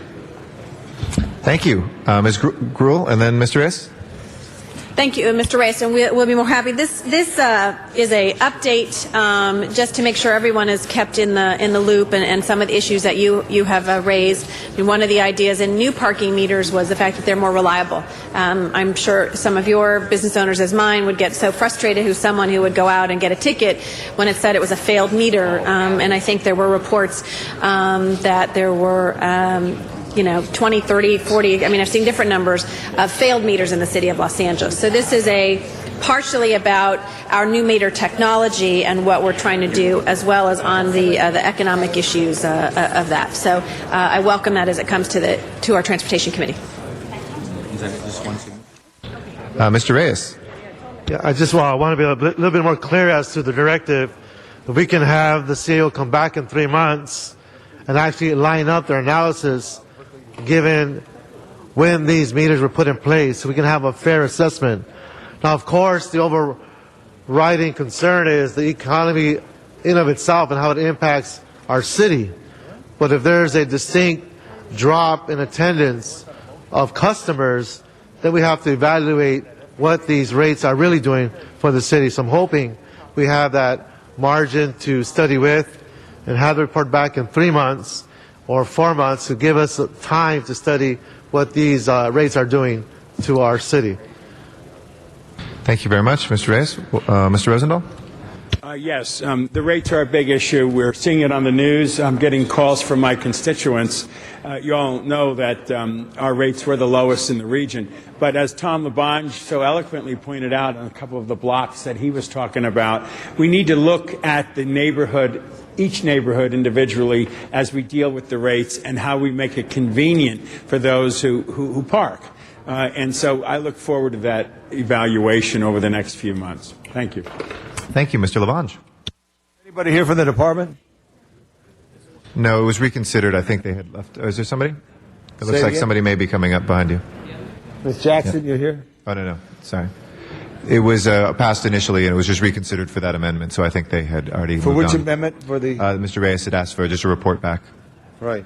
Okay. But on that, it was a circulated amendment or verbal? Verbal. Could you? And I apologize. I was discussing matters with Alex Baum, our bicycle advisor, on the side from DOT. Could the clerk repeat the amendment? It is a request for the CAO to report back in 3 months on the increased rates and how they are affecting the businesses. Very good. But also, there's some changes that need to be made that weren't fully clarified on this. Ms. Gruhl, as chair, some neighborhoods have Sunday restrictions that have impacts. They don't have off-street parking at all. how do you advise we go forward on that? Because I'm studying all my districts right here, and members of the department has done an extensive job on meters. But on Lancashire in North Hollywood, they have theaters. And when you go to a theater, you want to sit down. You don't want to worry about a ticket that you get. So we're trying to get a consensus of 8 a.m. to 8 p.m. I know we're running it later in Hollywood because they have tremendous off-street parking. What do you suggest? Because they would come to your committee. Well, and I think that as I know specifically because I asked Rita yesterday as well, the general manager, and they said they were working with your office to deal with some of those specific issues where there's a theater and there's no parking available to that, to look at some of those general areas where they might make changes. And so we are, going to have a discussion overall on meters and timing, but I think if there's a specific issue that is unique to that area, that the department is willing to work with each council office on a specific area. Now, my friendly amendment would be that the department then work with each council office as opposed to come up with specific meters, whether 503 or 504 or 555 meter zones be altered. If the council suggests that the general manager work with the council offices as opposed to doing a direct motion and make a determination. On some areas, and specifically on Lancashire, the difference is there's no off-street parking. So you have these plays, and on Santa Monica Boulevard, adjacent to the 13th District, there's no off-street parking. So what do? You're making people, run out of a middle of a play or of a lunch, but if dinner. But if you go from 8 a.m. to 8 p.m., I'm going to accept the $1, even though it's high.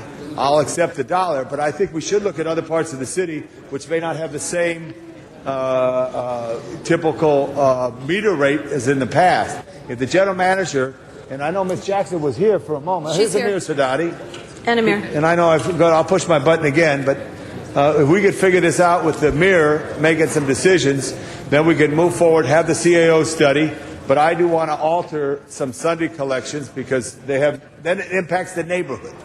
So I'll push my button again. Thank you. Ms. Gruhl. Yes, and just to, I think the issue, and again, Mr. Labange, we read the article and the impact, and I don't think anyone necessarily knew that the theater in that area. But what we do need to understand is that when we adopted the budget this last year, we approved the extension and the Sundays and the financial and the increases in some of those areas as part of our updating our meter technology and other things. So as in anything in evolving and implementation, there's things you did not anticipate, i.e. your example on Lancashire. And so I think if there are specific issues relative to a theater, there are no off-street parking, it's limited to 2 hours when a theater could be 3 hours, that we should to take that into consideration, and I know Amir is willing to do that in the department. I got that, but if he could sit at the table so he could tell me, see, they didn't look me in the eye and say, I am going to change this to late at night. I accepted Hollywood. I cover part of Hollywood. I accepted Hollywood. I covered some parts of the entertainment zones of the city. I accepted some of that, but you got to tell me you're going to change this because it does affect the people. And I know Mr. Reyes has done a great job on our planning committee. We're anticipating in Larchmont some height restrictions as high as the street lights, and then you make these high-tech meters. It's no longer, quote, the village. It becomes an area. So, Amir, here's what I need to know from you right now, because we have one of the clerks, because Amir just joined us, racing over from DOT's headquarters. You can hold my time, and this will be just Tom's time on this. Repeat what the friendly amendment is. It is to request the CAO to report back in 3 months on the increased rates and how they are affecting businesses. Okay, and then my friendly amendment would be, if I could on your time, ask that the general manager make a determination. The general manager said I need a motion. I need a motion, then we're going to have to go through a whole process. I don't want people on Sunday getting tickets in business district where there's no parking off the street. It impacts the neighborhood. I don't want them running past 8 o'clock. I really want it at 6 o'clock, but I'll go at 8 o'clock. I'll play. I don't want to say I'll play. I want to understand they want to go from 8 a.m. to 8 p.m. and not on peak hours. So if the general manager could make that determination, if you could have Ms. Jackson call, then we could solve the problem with the general manager. Or do I need to do a motion? Thank you, Mr. Labange. Ms. Gruhl, did you want to go back? You can answer the question, though. That's a real live microphone. Good morning, a friendly amendment, because I think some other members will have problems. Ms. Gruhl, some other members will have problems, and if the general manager could solve it, then let's have the general manager. But we have to go through the council process. We're going to have all the business communities come down. They're all going to raise concern, and maybe less what you get. I just want to make sure. And no one told me in the eye. You didn't look at me in the eyes, Amir. You're a very distinguished-looking guy. You never looked at me in the eyes and said you're going to do this on Sunday everywhere in these entertainment zones. Except I heard Hollywood. Maybe my ears were. I'll benefit of that. Maybe my ears weren't as tuned in as it usually are. Thank you. Good morning, council members. Amir Sadati, Assistant General Manager. Happy New Year. I apologize. I ran across. I thought this item was approved, so Carolyn Jackson called me. I really think we're talking about two different things. We were here before you, and the department is implementing a policy. This was a policy by the mayor and city council in its entirety, and it was part of the formula for the budget. So any changes you make, it's really up to this body as a council to make those changes, and the CAO can speak to the budget because I can, or the CLA, but those have implications. When you go change the hours or take a Sunday away, those are, huge policy decisions that the department can't go in street by street and make those determinations. So when we sat before all of you and we talked about the rollout of the new meter technology, that's a small portion of the city where we're able to get the convenience of the credit cards and other forms of payment for the public. Now, the hours were also included because it helps with the turnover for the businesses in those entertainment areas where you have shops, restaurants. Those businesses operate on Saturdays and Sundays the same as they would do any other day. So therefore, having that meter enforced helps that turnover. Many locations, Councilmember LaBonge, businesses come and complain to us because employees or other people are parking all the time. They're taking up the valuable parking spaces that should be there for their customers. And I agree with Councilmember Gruhl. There are locations where it needs to be looked at a little bit more specific to the use of it. And I think you and I talked, Councilmember LaBonge, that the North Hollywood district is a unique district, that we're going to work with you and your staff and the stakeholders, CRA in that area, to make what's a viable decision. So what our general manager is requesting is, instead of us, DOT, working with currently 13 council members individually on this street, that street versus this hours and that hours, if it's a policy change that needs to be made, then it needs to be made in the realm of what it would mean to the budget, what it would mean to the operation of the management of the meter technology and the meter hours that we have, and that needs to be done as a whole. And I think that and coming back with the CAO recommendation, they're going to look at the financial aspect of it as well. I think, Amir, what one of the problems that Mr. LaBonge had indicated was there's a 2-hour limit, and so for some in an area, now that doesn't change the financial situation for us. It just changes that it's longer than 2 hours in certain areas. And correct? we could definitely do that. Okay.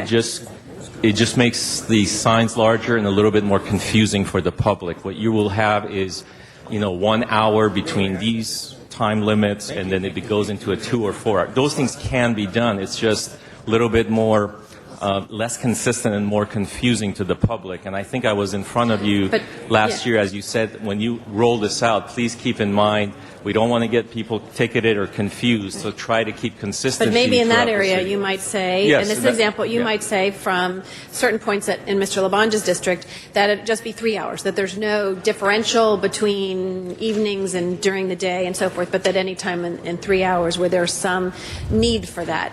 That's less of a policy change than it is to say we don't want to have it till 8 o'clock or we don't want to have it on weekends or other things. That, I agree, is a larger policy issue from the city. But from a perspective of a community like this where there's some criteria, and it may be that you come back with that as part of recommendations, is to indicate that in certain areas where there's theater, where there's no off-street parking, no other options, and they would be gone for that 3-hour period of time, that we could look at that. That's something, though, that the department could make a judgment call without it having to be a policy decision of the That city is correct. council. Okay. The time limits can be done. The time limits. Ladies and gentlemen of the City Council of Los Angeles, parking affects people. So all of a sudden you run it at 10 o'clock at night, right? So I'm looking in my hands, my pocket for money, and it's dark. Street lighting isn't there. I got to walk over if it's a new machine and see what the numbers. This is confusing. I was with you in Larchmont 1. Your system you had didn't work. And then you came up with this new system that works. We were in North Hollywood together. North Hollywood was where the first parking meters were installed in the city in 1948-49. Now you come back, and Amir, I have great respect for you and your department and Rita Robinson. We're putting too much on the backs of the people that could hurt them as they do their businesses. These are small theaters. And I think at Santa Monica Boulevard, Eric, right in your district there, right along where all those little theaters, they're 99-seat theaters. And it makes it a difference. So I could go along, and I could sit down and be happy if you say, I'm going to do Monday through Saturday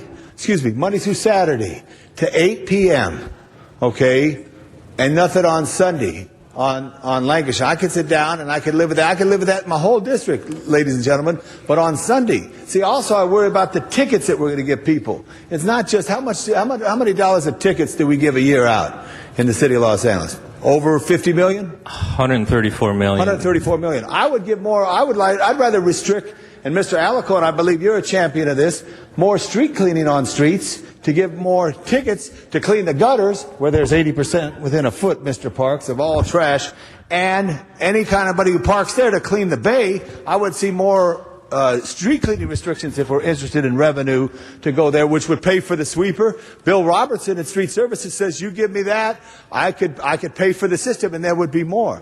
So, well, second there. Avak, I want a motion as soon as I see you on that. But, Mr. President and members, on Larchmont, what you have is one street. It used to be a rail line that came up there. They park diagonal. Then all of a sudden, if you start this Sunday business, then they go park in the neighborhoods. They park in the neighborhoods, and then that causes a problem. Then they want restricted parking. Then it becomes a dog chasing a cat. I would just ask you, if you feel comfortable, if you want to hold it on the desk and call your general manager, just go Monday through Saturday, 8 to 8, there's one sign. Right now, if you go out to some of these streets, it looks like a calendar because there's so many signs. And then when they get tickets, we don't want to be a city that is a ticketed city. The only ticket we want to give the people of Los Angeles is the E-ticket. Is that right, Ms. Hahn? The E-ticket to success and health and happiness. So I'll call Ms. Robinson. The other people asked a question there. Thank you. Mr. Rosendahl. Yeah, I know Ms. Gruhl wanted to get back up again, and she will get back up again, as we all will on this issue here. Look, first of all, you're great, and again, Happy New Year to you. When will we arrive at the technology date where if I want to park anywhere and I want to be there 4 hours or 6 hours or all day, will I be able to pay for that, and so I don't have to move my car every 2 hours, which is childish, if you're willing to pay more and stay there longer? Absolutely, that technology is possible, Council Member. We're actually doing pilots, but we have 40,000 meters, and we cannot do that without all of the testing. So we've tested that, and that's really, in my opinion, the future is really going towards a dynamic parking pricing where the demand sets the price. Right. And that could go up and down, again, based on demand. Sure. And in that context, we go to the new technology, which allows you to put it on your credit card, right? Pay by phone. So you don't run around with a pocket full of quarters. That's the big problem for all of us. All of a sudden it was a quarter. I know, I go to my barber shop. It's a quarter. Now it's $1. So you got to have 4 quarters, which is okay. I'm smart enough to be able to put 4 quarters in there. But beyond that, I can't. I mean, no, I can't run around with a sack full of quarters. And so as we drive the technology to the pricing, as you said, on demand, and the hours go that way, we won't have this problem. Is that what we're looking at as a solution? That is what we're looking at, Council Members. So we've done a small pilot of about 15% of the technology, but there's additional steps necessary. As you know, we're in the process of doing a request for proposal for the rest of the city. Right. And having that technology and the availability of having staggered hours is part of that RFP, as part of the equipment and technology and the back-end system that can manage that. So you could basically have multiple layers of hours where you don't have to come back or feed the meter, and you have a lot more convenience. Yeah, and what I would like to do, and I've asked you this, and I know you've been real busy, is I want my district, the 11th district, the coastal district, with clarity as to where my meters are and what the pricing is. I then intend to take it to my 8 neighborhood councils so that they can get engaged with it, as well as the Chamber of Commerce, as well as the Rotary Club, as well as the homeowner groups. So the community itself is part of the process as to how we finally go through this process. So I look forward to the 11th District survey map. Also, of course, when you talk the whole city, there are districts within our city that have no meters at all. And we need to visit those issues and see where fairness can come in. I'm getting calls from my constituents in the 11th District about the meter changes. I know there are other districts where there are no meters. I know other places where the timing is different. We're going to work it all out. But the crisis we're in with the budget, the $400 million deficit, spurs us even forward quicker to look at revenue-generating opportunities that are fair to all of our constituents. So I look forward to my map. I look forward to the overall city survey, and I look forward to the day when it isn't a 2-hour block, but it's worked on demand and technology.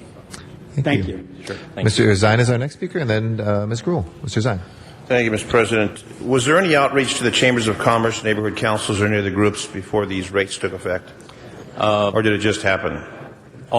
Since the budget was approved, Council Member, last summer, there were at least 9 to 11 different media stories. No, not media stories. Was there any outreach to the Chambers of Commerce, neighborhood councils, not through the media, but directly from Department of Transportation to these specific stakeholders? Yes. In addition to the business districts, business improvement districts, we also did a full blast to the neighborhood councils. But the way we approached this, because this was a citywide change, Council Member, and it was very hard to get to each neighborhood, what we did is my staff worked with each council member's staff, provided the information, the maps, the dates that these changes were to occur, and asked each council office to help us pass the word to the affected stakeholders within each council district. Okay, because I was unaware, and if you worked with my office, I wasn't informed of who in my office was involved in that outreach to the chambers, to the business community, to the neighborhood councils. And when I look at the process, some meters are being replaced with a new technology where they've got the space where you go to the central location. The cost involved in that, is it going to then increase the rates even higher to compensate for that? No, Councilmember. Those changes or improvements were all budgeted. We obviously have budgeted through the years to replace, and what we did is came to the council and said that we can provide additional technology instead of going this route, allow us to do an extended pilot program with technology that are more convenient to the customers by credit card, cell phone. They're more reliable. They provide text messages in real time to our meter techs when they're full or they're broken, so we can get out there and fix them in real time. But that was, again, a small percentage of the city. We couldn't just go and do this the entire city. Okay, so you're saying outreach was done citywide. What was the response from the communities that received that information?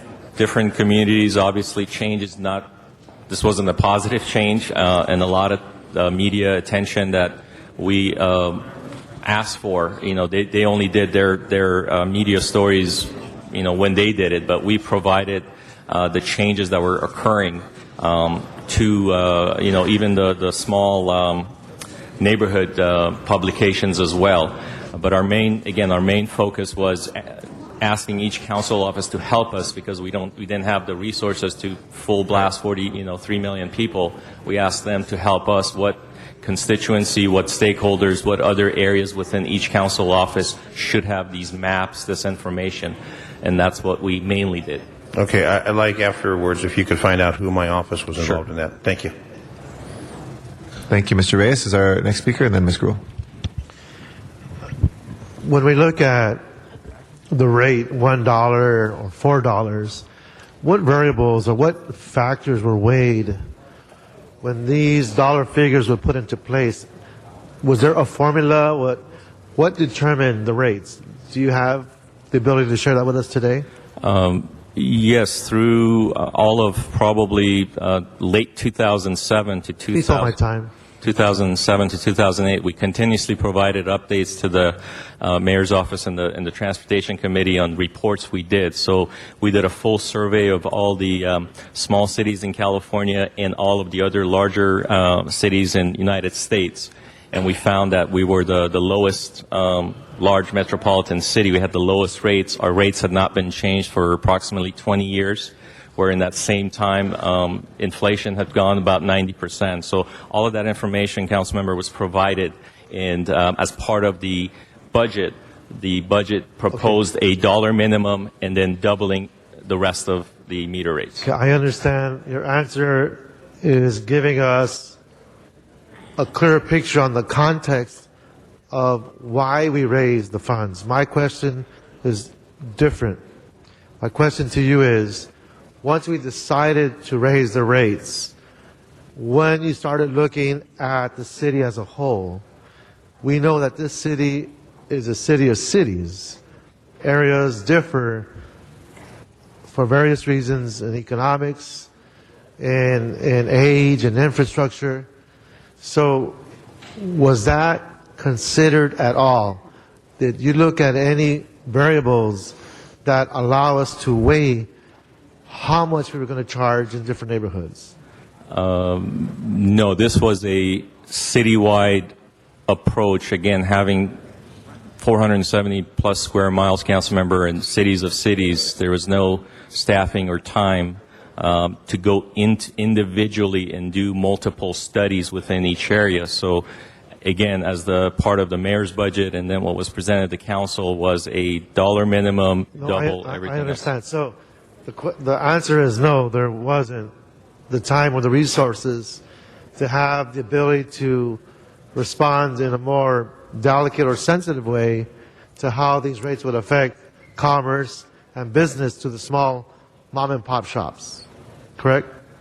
Yeah, there was not a specific study for each. This is not a trial. I'm just no. There was not a specific study. I'm asking these questions so that when we go through the CAO report, we have a clearer directive as to what we expect the CAO to report on. I understand. And so, is the CAO here? Any reps? Come on up. Please hold my time.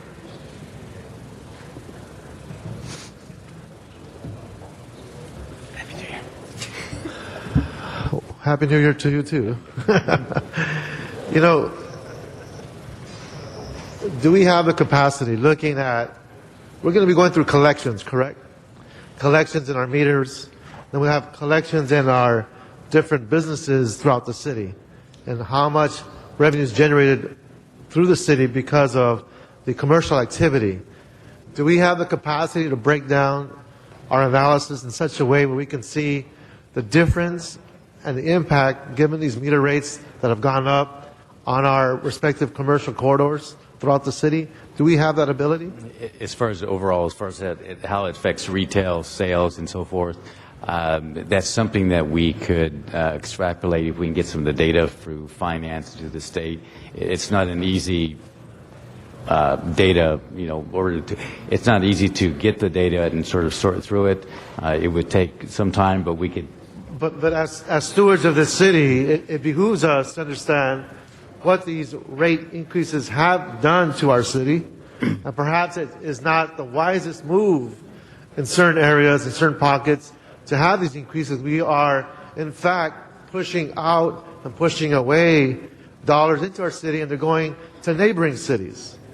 That's already occurring at different levels, and we should not be pushing that even more, where the dollars that are actually generated in our city should stay in our city.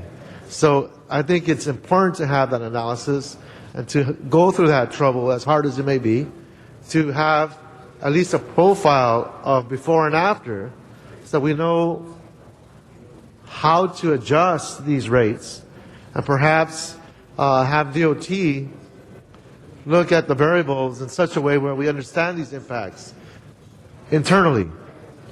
Is that something can I get a commitment from both of you to do that? We'll always be working with the CAO council member. I just think it's very hard to put a formula in place, because when we presented these projections with the CAO and everyone, the the state of the economy was not as bad. And I think the difficult thing to measure is, what effect this recession, the state of the economy has on the businesses or the sales tax, for you to be able to say, businesses dropped 30%, and that's because you went from 25 cents to $1. And when I first opened up this request, I made that clear that it is a tough way to assess given our overall economic environment. That I'm aware of. But it still requires us, I believe, to have that analysis with that factor already put into the analysis. We can make those assumptions. You have our commitment to provide any data, all the data necessary, all the support to the CAO, the mayor's office, and the council as much as we can, council member, on the information we have. Okay, so perhaps we can get a draft of what this study will do, give us a sense of what types of variables you're going to use, and give us the opportunity as council members to raise questions that might be unique to our respective districts, so we can have a study that makes sense, that allows us to promote policy that's going to help the mom and pops keep dollars in the city while promoting business in our commercial corridors, regardless of their age or the infrastructure or their proximity to local cities that surround the city of Los Angeles. So that is what I'm trying to emphasize here. And I appreciate your commitment to do that. Yeah. We'll certainly work with DOT and look at the factors and the data. I mean, quite frankly, as we've been looking, doing some research on this, sales data to begin with, the sales tax per capita in the city, is I'd say below has been decreasing, and it's not where probably we should be. And I think we need to look at, the meters is a piece of that. There's a larger picture here. Right. And really understanding why our sales per capita is below average is something that the city needs to sort of take a look at. Information is power. If we understand what is happening to our commercial corridors, if we need to decrease the parking rates to increase our retail tax base, that is an assumption and a conclusion we need to reach. We can't do it without that information. So thank you for that. Thank you. Ms. Gruhl is our next speaker, and then Mr. Labange and Mr. Zion also for a third time. Thank you. And this is a good discussion. As Mr. Rosendahl was talking, it's a work in progress. But a couple things that I asked actually the general manager yesterday to provide to me, and I will ask that she provides to everyone in the city council, is one, the report that showed how we compare with surrounding cities. So, and I think to answer your question a little bit, Mr. Reyes, as to was there any thought to it, there wasn't an analysis, but what they did as they put forward in the budget committee was look at what the current costs are. And so if it was $2, it went up a certain amount. If it was 50 cents, it went up a certain amount to try to stay within reason of the existing, kind of in a percentage basis. And colleagues, there's been a lot of debate as to whether or not in front of a business, if having higher parking rates or lower, regardless of the income that we get from it, but whether or not it does higher turnover and in fact increases the number of people who come into that shop. And there are studies by Dr. Shoup, and I would hope that as you do a review in the CAO, you talk to Dr. Shoup and we've worked with him at UCLA, who's done a huge book on parking policy in LA and parking policy generally and how it impacts. Because I think it's sometimes antithetical to think that having it a little bit higher, and you were a student of Dr. Shoup's, okay. And so I think that information would be useful as well. I think as Amir put forward, if we look at a public policy decision, it's the kind of issue we had when we talked about the budget two weeks ago, which is if we change anything that reduces the revenue, we have to find that revenue. And so coming back, as you look at Mr. Reyes's question and you look at Mr. Labange's question on not on Sundays and how does that impact, I think those are issues to come back with and to discuss as this being an evolving process. I was on Ventura Boulevard during the holidays, used the new parking meters. The timing wasn't good a week before the holidays. I know there were some delays for a variety of reasons and was accosted by a lot of people. But we did have, I got compliments from some businesses and others not. Some businesses said that was great. They had DOT officers actually out there showing people how to use the new meters that are more reliable, the pay stations more reliable. And so we've all heard it, and I think you're hearing that frustration as to have we done enough outreach. In my district, the Department of Transportation, we did work and talk to the chambers, but the bids didn't have as much information. And I think explaining to everybody, there was a greater emphasis, I believe, in the meter rate increases where there were pay stations, less as to where just general meters going up that we adopted in the budget. But colleagues, when we make policy decisions in the budget, those are policy decisions that are set in motion, so to speak, and both of these gentlemen will tell you that as we go forward on the budget. So when you come back with your report, that will be part of the discussion, is the financial impact of that. As Ms. Hahn knows, and she was very instrumental in working with our San Pedro area, if you don't mind, one of the comments was that it hasn't increased in 17 years, and what would have been great is if some of our previous people actually raised it incrementally over the time, rather than us having to come in 17 years after it's been at 25 cents to raise it more, has put us all in a bad situation of having to deal with constituencies in those areas. So, colleagues, what I know that the department and the CAO will provide that information to you. It is important to look at that and to see and to have the debate and to work with those businesses to understand the cost-benefit ratio as going forward. Because we do have, and I'm sorry, I'll end Mr. Garcetti on this, we have also had businesses who have complained that when it was 25 cents an hour, people stayed there for 3, 4, 5 hours and they had no turnover. They had no ability to get people. Or we have a parking structure in Studio City that is not fully utilized, and people drive around the block 10 times to find that perfect parking space a little cheaper when they can pay $1.25 across the street and actually walk and be healthy. And as we look at a transportation system in LA, and there's some areas it's not just financial, it's not just for the businesses, it's also about where public transportation is accessible and doing that. So it's difficult for change, and so I think, but I have to tell you, yesterday, sorry, my last comment here, yesterday I was on Flower and I used the pay station. The one didn't work, unfortunately, but I called the number and they said, is there another one nearby? I got a live person, which is always exciting, a live person who said, is there another pay station close by? And I could actually input it into that. And so it is evolving. It is a work in process. We want all these comments back, but it is both financial for the city, financial for the businesses, and it's about public transportation. And so if you move one, there is a reaction, and we have to take that in consideration. Thank you, Mr. Garcetti. Thank you.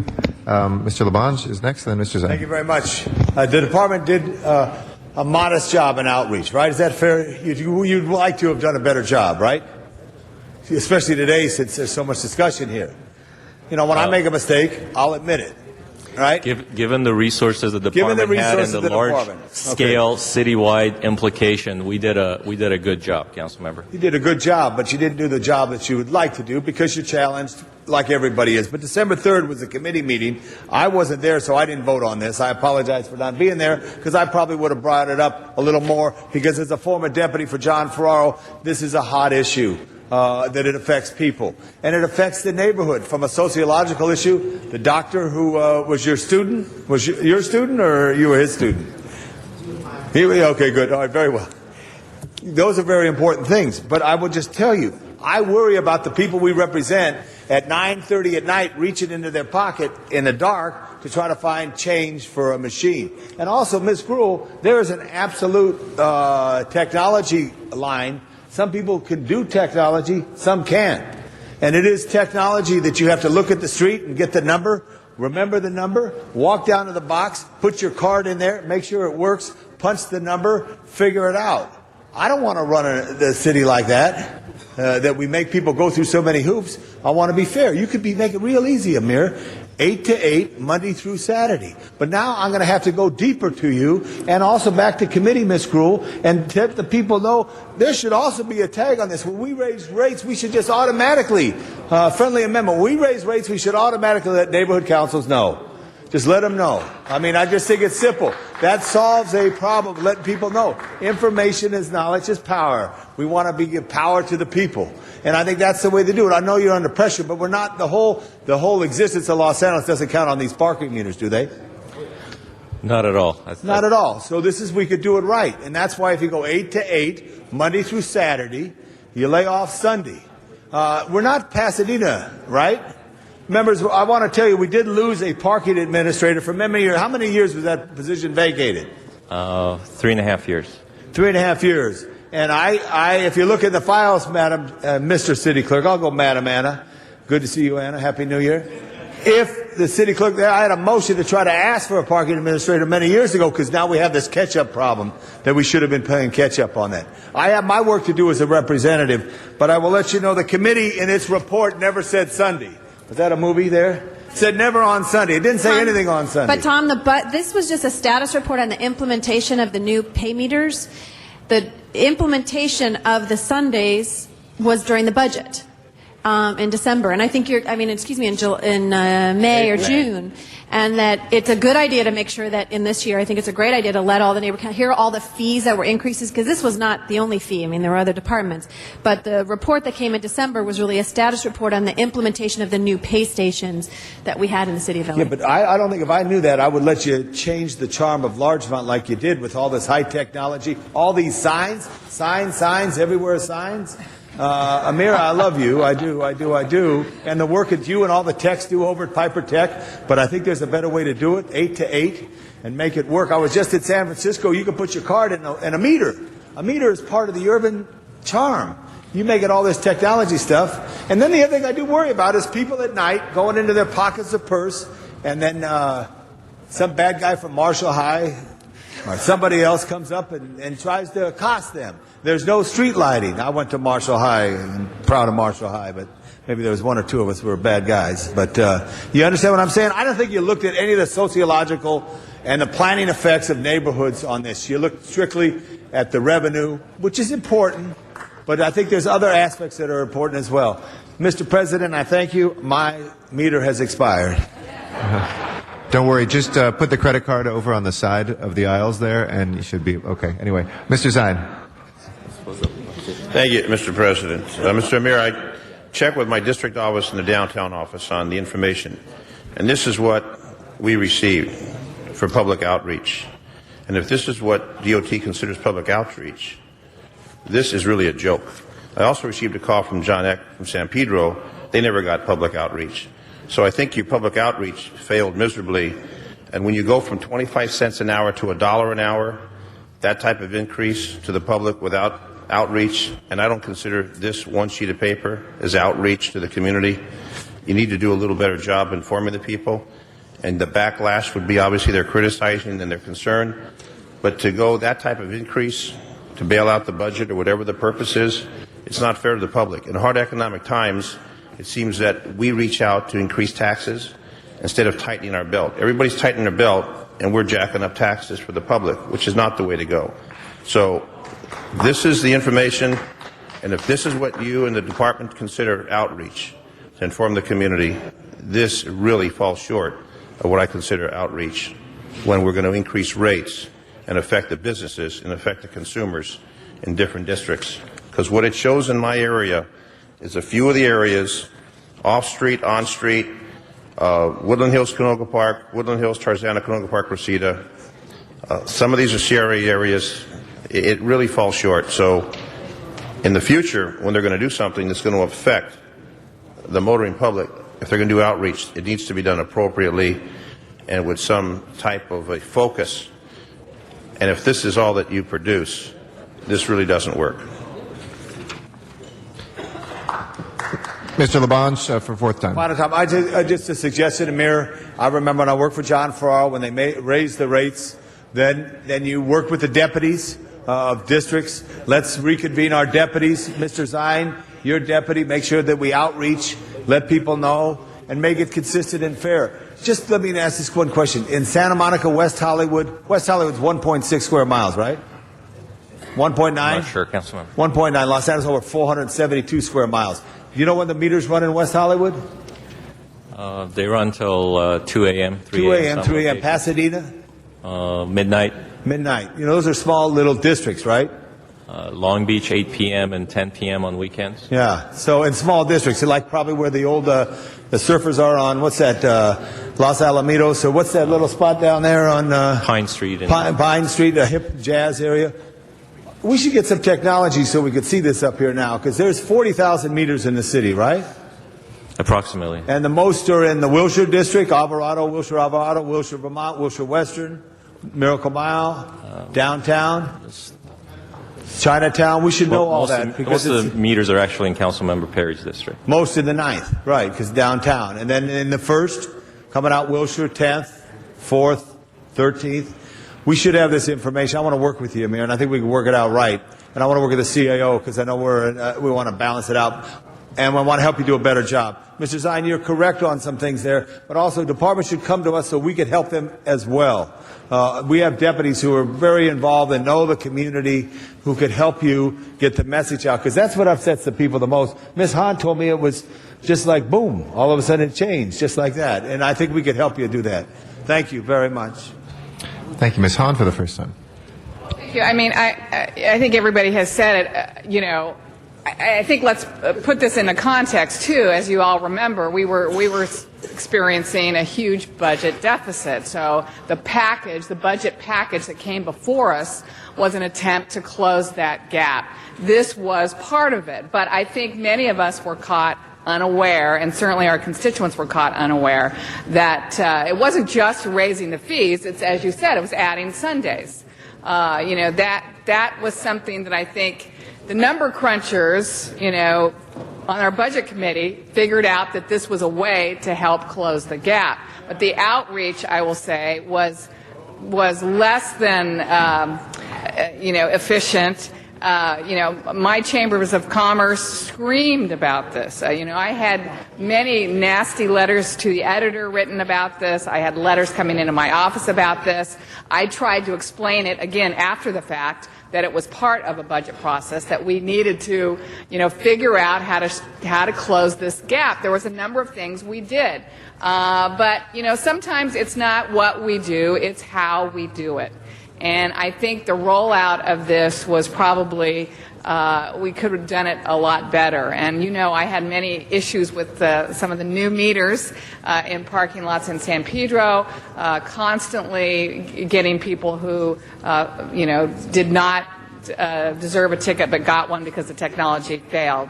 So there have been problems with this. I would hope we could take another look at this, in terms of the budget process. But I certainly think the outreach, Mr. Zine, I believe came after the fact. It's one thing to just be the deliverer of bad news. That's not what I'd call outreach.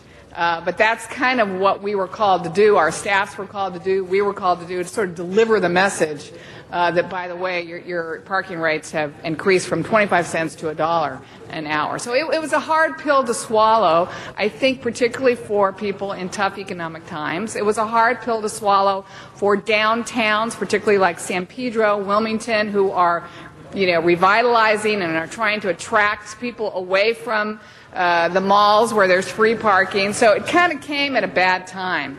But I don't believe outreach should be synonymous with delivering bad news.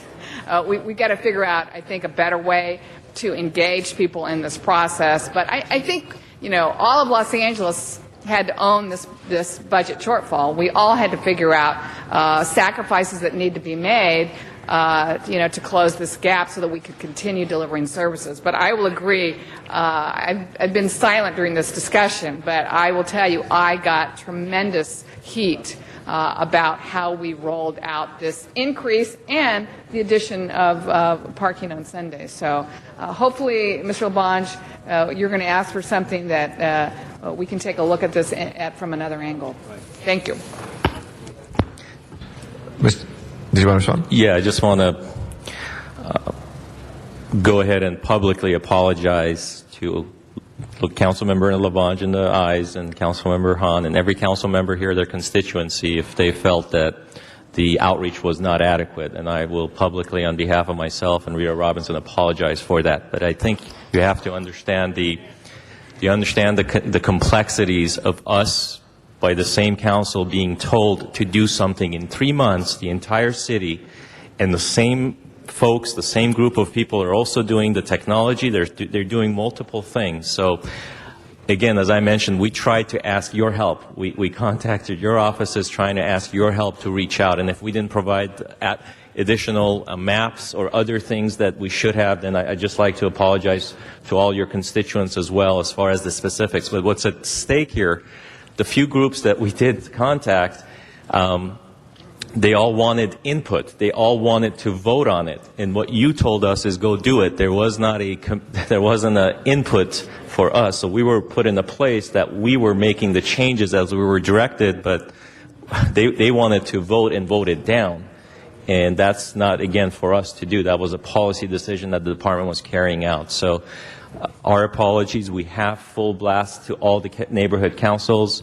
We will work with each of your deputies. What additional outreach we need to do that we haven't done, we'll be happy to do that. We don't have, we're again working on having a whole city GIS coded. That's not ready, and I wish it would have been ready, and that's an easy link that we could have done for you. Again, resources are a challenge for the department. We have multiple tasks right now that we're trying to achieve to make the budget goals that we were assigned to have. So with that, I just want to end on a note that, we also have to think of parking. Is parking a right or a privilege? And I think which side of that equation you come under, policy decisions can be based on that.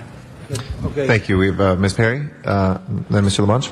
I just wanted to call the previous question, please. Okay.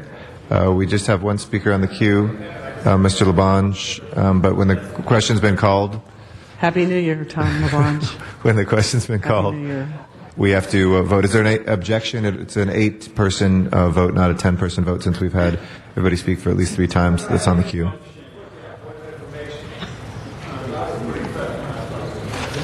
Once again, the CAO has been instructed. Before we can do the point of information, under Robert's rules, we have to immediately consider what is before us. Can we just vote on that? There's no objection.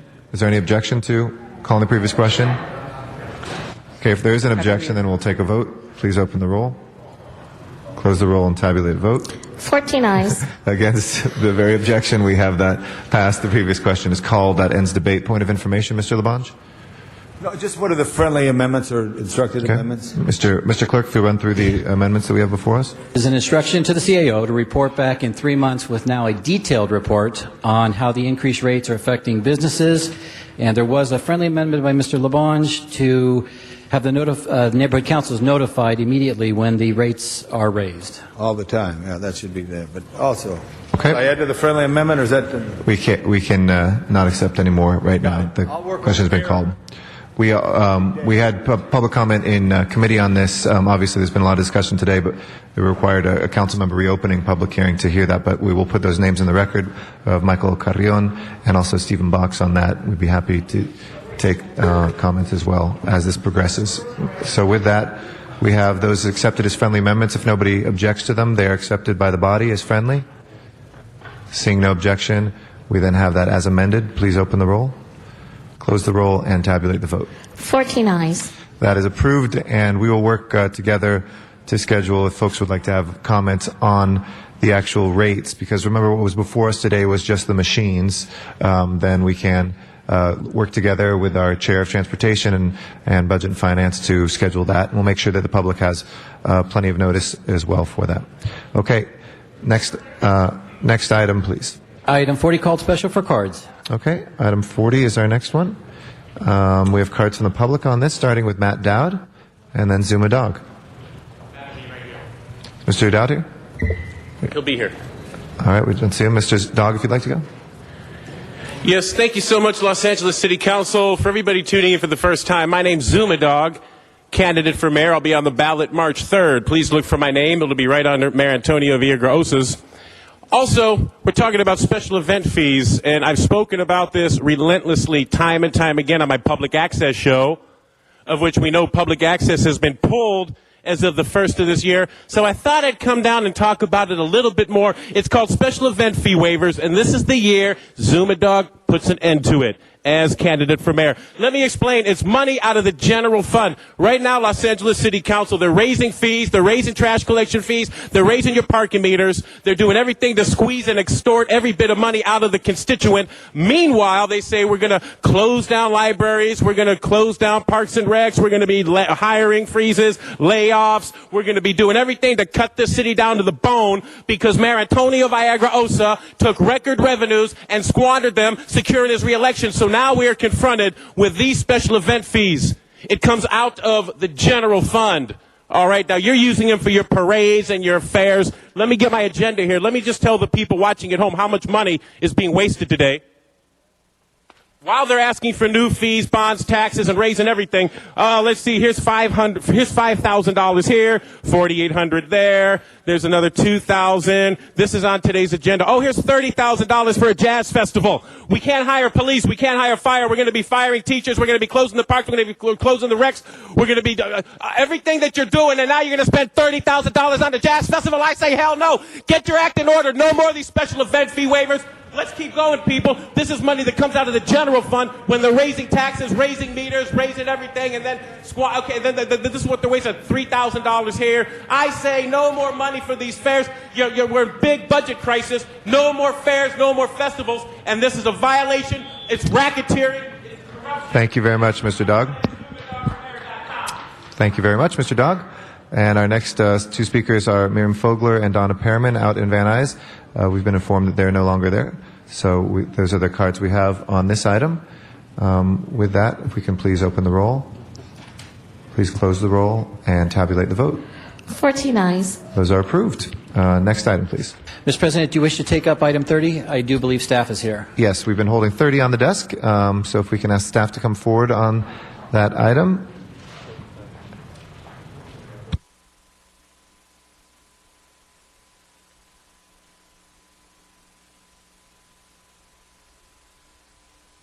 Ms. Gruhl, did you want to talk to staff? Okay. Reggie, I think some of the questions that my colleagues had and others, and Mr. Cardenas, I know, had this before his committee. It was based on a motion and conversations actually with you all about the own of a piece of Los Angeles. If you could answer some of the questions that were raised. One was, who was it offered to? New and Church is to the adjacent property owner. The communication you all had with the districts that are impacted by this, because the report indicates you had approvals by all of the council districts. And third, what happens to that property if someone doesn't, the adjacent property owners don't want to purchase it? What happens to that property and the potential, I think that Ms. Hanna outlined, which was if someone wanted to come and buy that piece of property next to you? I just hold my time. Thank you. First of all, when the program is officially approved, then we will go and speak to the adjoining property owners about purchasing the property. Most of the properties that we're looking at are spaghetti strips or hot dogs. Right now, in fact, many of the adjoining property owners are already using some of the property. They've built garages over it, barbecue pits, and things of that nature. And some are even gardening on the properties. And so we thought it would be a good idea that since they're already utilizing it, and in some cases they're laying barren, that we would offer to adjoining property owners, if they purchase the property, or if there's multiple property owners that want to buy it, then we would give it to the highest bidder. If neither one of the property owners or any of the adjoining property owners want it, we would then come back with an alternative plan of what we would want to do with disposing of the property. We would not move forward with selling it to a third party or anyone like that. We'd have to come back here because we have several different ideas of how to dispose of the property. So the proposal is only for adjoining property owners, and anything other than that, you would have to come back to the City Council and the specific council members to look at that. Correct. And in addition, at ITGS, we also it was asked that once we got an agreement from the adjoining property owners, before we even sold the property, we checked one more time with the council person about the sale of the property. And yes, we did meet with all the council members, and it's been over 6-7 months ago that we got approval from each of the council districts to move forward with this. Okay. And I think the request had come from the various council offices, some that may have not seen it. If we do have maps for those, if you could provide those to the council members. It may have been provided 6 months ago, but if not, to go ahead and provide that. If the maps, there were no maps. Okay. There were no maps. There were never maps. Yeah. Okay. I didn't see any maps, but I didn't know if there were just a list. Okay. So yeah. if you could provide maps, I think that would be very useful for people to understand where they are in those areas. That would be great. Thank you very much, Mr. President. Thank you, Mr. Labange. Hi. Do you have a map? No, we don't have maps, Okay. and we will. And I would say, council members, I think before you do anybody, talk to the council members and to their staffs, because probably you would imagine that if you said, as you said the term hot dog or something. Spaghetti strips, hot dog. That's a term. Whatever the term it was used there. Probably they have some association with the city, either that people may have illegally dumped there, they know, and they'll, someone knocking on their door. I just think you have to be aware that some people, older people, may not have how are we going to notify them? Are we going to send a letter first, or are you going to door knock them? Yes, we will contact them by. Okay, here's what my amendment. I believe that the department, and within 30 days of when they should start district by district. Start in one district. How many lots are there, Reggie? There are over 200. And is there a map? No, there are no maps. Okay, why don't you have a map? We're a modern city. We have technologies. Does anybody feel like I feel that we should have a map? I mean, I would like to see the map. Even also, some people, we just had Public Works Department in here, and they came up with the green alley concept, which I strongly support, which we all do. We're looking at greening areas. Maybe some of these areas that we want to green. I think there should be a map, that goes on it. And I think anything in my district, I want you to talk to the council person, and I'll have my deputy handle the relations to help further the cause of the department's effort to initiate this program. David, good to see you. Could you give me a little help on a map, or do I got to go to the auto club? That's cool. Get a little sound man up there. You still regret not being in general services. David Pascal from the Department of General Services. Councilman Labange, we actually provided a list of the properties. I got that. But we will be happy, if you so desire, to come back to council after we've provided each of your staffs with a map, and we've had the opportunity to meet with them and sit down and talk to them about the slivers, the hot dogs, or the spaghetti. Reggie mentioned spaghetti. So at any rate, we'll be happy to do that. Well, if ever the council in consensus is happy going forward, I don't think we need to come back to council if you go to the council offices and engage in us. You just had the Department of Transportation here on a very important issue and found out that they had gone to council offices directly or organized the deputies.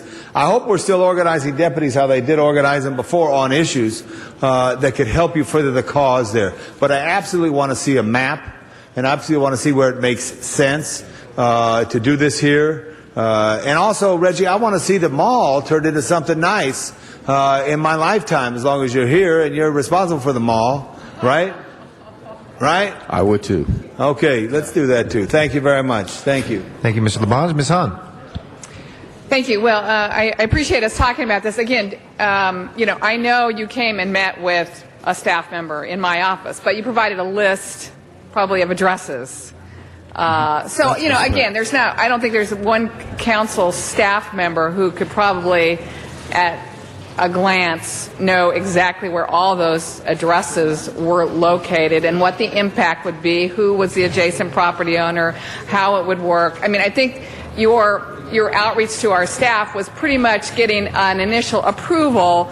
Okay, good idea. This is a project worth exploring. We like this idea. But when we talk about it, I had some questions, but you answered some of them today, like it would only be offered to the adjacent property owner. Yes. If the adjacent property owner did not want to or could not afford to buy it, that's it. It doesn't go on the auction block of surplus property so that anyone could come buy it. No. But then you may have other ways to, quote, dispose of it. But I could see potential challenges. For instance, you said some people might already be gardening on it, or might have thought no one was paying attention, no one noticed. What if there's a beautiful garden? The property owner cannot afford to purchase this piece of property. What would be our, I can't imagine we're then at that point going to take it away from him. What's our alternative to dispose of that property? I think there's challenges which we may have not completely thought out. I think that's all we're saying today. We'd like to work with you. I agree, I'd love to see a map. I think just a list of addresses is very difficult to know exactly how that impacts our district. And I brought up earlier, maybe one of these pieces could be something that we could green, although I was told they're very small pieces of property. Hot dogs, is that a technical term? Yeah. Yes. Okay. Yeah. But I agree. Information technology, general services, let's use technology, create a good map, and then we want to work with you. But we'd like to sort of be with you in this process because we think it's a good idea, but I think there's things we haven't completely thought through when certain things either happen or don't happen in our initial offering of these properties to the adjacent property owner. What if there's several property owners that may feel adjacent to this hot dog? Right. Or does by the very term hot dog mean it's associated with only one property? It's the adjoining property owner. If someone 2 blocks away. No, I don't mean 2 blocks away. What if it's, what if there's a couple? They have to touch. You have to touch the property. Okay. So none of these properties have more than one property owner touching it. 1 or 2, maybe, depending on how the configuration of the lot. A lot of them are landlocked, so it might have 4 because it's in the middle of someone's property. So Okay, yeah, well, there's a lot of different challenges. That presents Yes, a challenge. it will. So we want to work with you. I agree with Mr. LaBonge. I'd like to see a map, and I think you could probably easily generate that. And then we could talk about working on outreach, how we approach these property owners. We'd like to be Good. involved with that. That would be helpful. Okay. Thank you. That is our last speaker on the queue from the council. If we can go ahead and open the roll, close the roll, and tabulate the vote. 14 ayes. That is approved. Thank you. Next item, please. Item 43, call special for cards. Okay, Mr. Matt Dowd on item 43.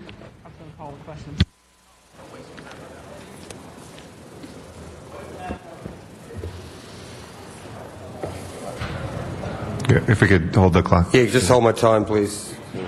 If we could clear the central table, please.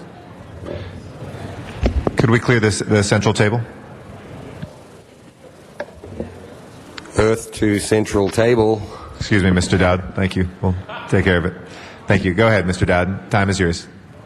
It was mine, but I already lost 5 seconds. We'll credit you. Don't worry. Go ahead. Thank you for reconsidering that. Look, this is an important one. It's relative to the holiday symbols in the City Hall Rotunda. There's a Christmas tree, but we already put the video up on YouTube. Zuma Dog noticed that one. I shot the video as a candidate for mayor. He was concerned all the Christmas decorations had to be put away because General Services forgot to water the tree. Now, I talked here 2 years ago about the 1 million trees initiative. Whatever happened to that? Oh, my goodness. That's gone like I predicted. But look, the mayor of Los Angeles, Antonio Villaraigosa, he can't even get the Christmas tree right. Go to YouTube. You'll see the video. We pointed it out as just one little thing that they can't even organize as an executive. That will close our public comment on item 43. You can please prepare the roll and tabulate the vote. 14 ayes.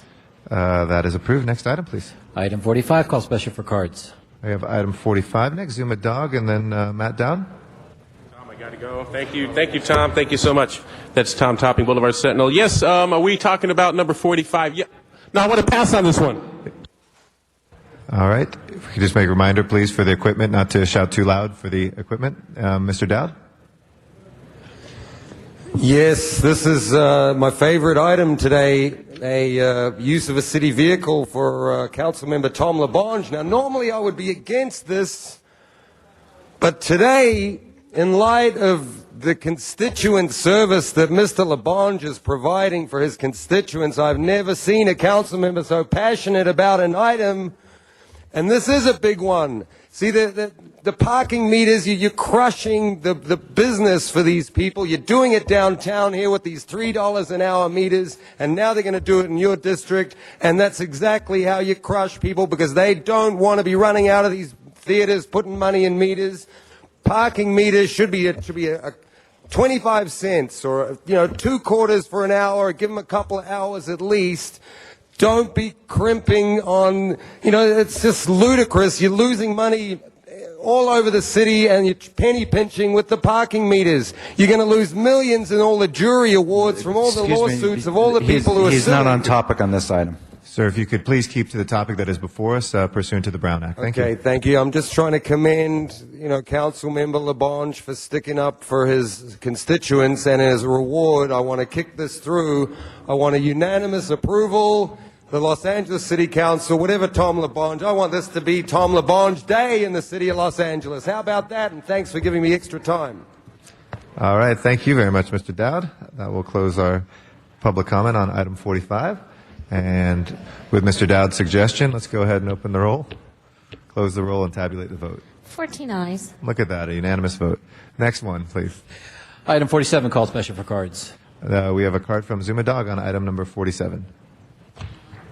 Yes, thank you so much, and I am here to speak. This is about it's about enhancing constituent services in Council District 9. That's downtown.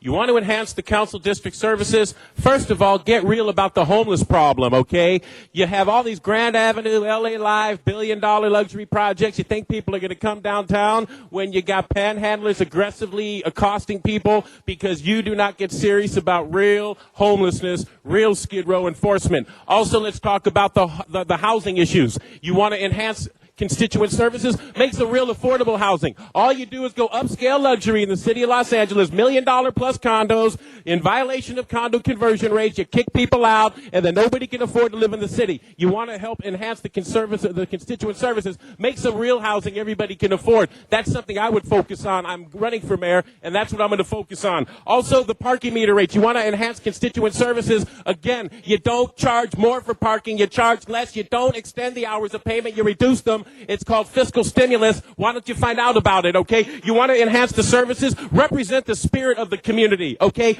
No more Grand Avenue projects. We don't need Grand Avenue billion-dollar luxury projects with no amenities downtown. If you want to enhance the constituent services downtown, do projects people really need. Represent the spirit of the community. The reason why Nightline, the reason why ABC News Nightline camera crew is covering Zuma Dog in these chambers now is because your fraud, your waste, your abuse, your lack of representing. He's not discussing the item, sir. That's my opinion. The reason people are here is because you are not Mr. Dog, I'll hold your time, but please, Yes. if you could keep to the topic that is before us. General public comment is a time that you can introduce Okay, well- other things, but that is not before us right now. Thank you. Yes, well, now that you've tried to besmirch me and calling me off topic in front of the people that are watching, I'd like to say we are talking about enhancing services in the council district, and these are all reasons that I think will help enhance the. This is what they do. They interrupt me in the middle when I'm on a roll that they can't take, and now I can't get my thoughts together. There's only 10 seconds left. So I'd like to say make sure that all the money that's earmarked for the community, the number one problem why we're not having constituent services in the district, you squander the money that's earmarked for the community, and then you come back and ask for more. My final comment is represent the community, make the money go into the community instead of into Villaraigosa's special interest pockets. I'll close our public comment for this item. Please prepare the roll and tabulate the vote. 14 ayes. That is approved. Next order of business, please. Council has motions for posting and referral. Those items are posted and referred. There are excuses on the desk. Councilmember Cardenas, request to be excused January 30th to leave at 11 a.m. for city business that meets council policy. Okay.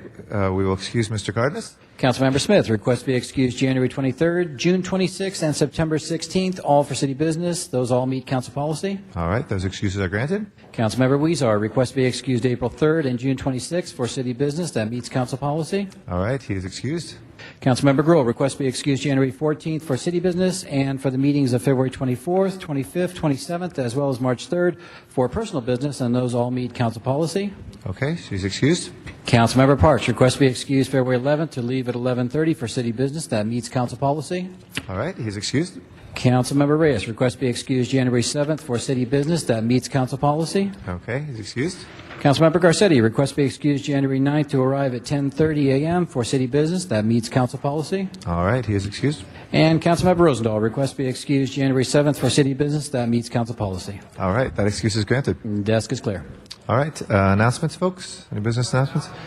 Cultural Affairs Department this morning, along with Mayor Antonio Villaraigosa and Councilmember Wendy Gruhl, we announced LA Arts Month which is the month of January, to encourage residents to visit art facilities throughout Los Angeles and Southern California. Art Month is January. Thank you. Mr. Rosendahl? Adjourning motions. There's no other announcements. Do we have adjourning motions today? If I can ask everybody to please rise for adjourning motions.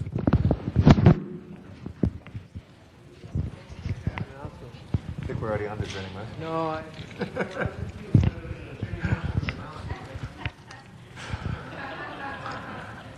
Mr. Alarcon. Members, nobody stepped forward, so I thought that the public has every right and needs to know when conditions change radically on the City Council, and that is the situation.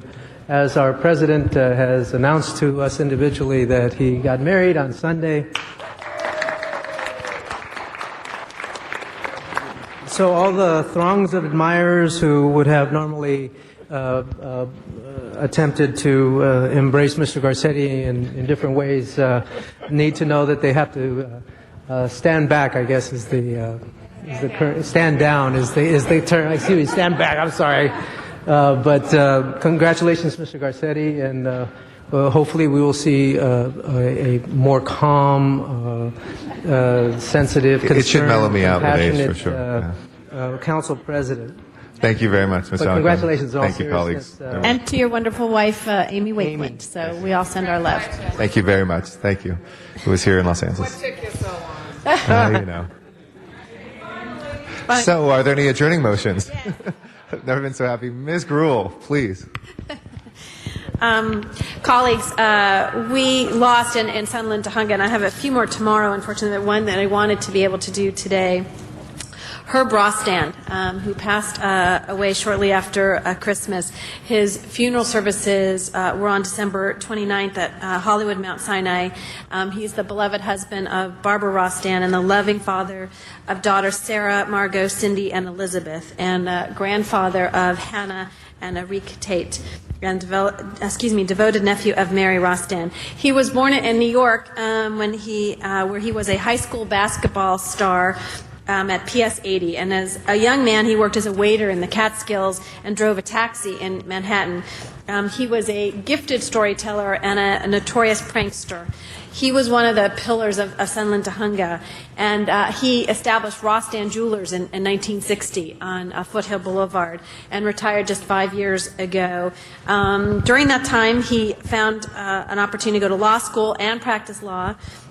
He retired from his law practice in 1995, and I had the real honor and pleasure of getting to know him during the first time that I ran for office. He was a staple, and when they closed the business 5 years ago, everyone was devastated, and he worked very hard in that piece of property to allow the first Starbucks in Sunland Tujunga. In fact, it was the first time that Starbucks said they'd ever had a community actually petition to have a Starbucks in their neighborhood. And he was instrumental in his family in really bringing back Foothill Boulevard and efforts there. And I remember many times where Dean and I would go in, and we bought many things at Rostand Jewelers that they offered there, but it was a great staple in the Sunland Tujunga community.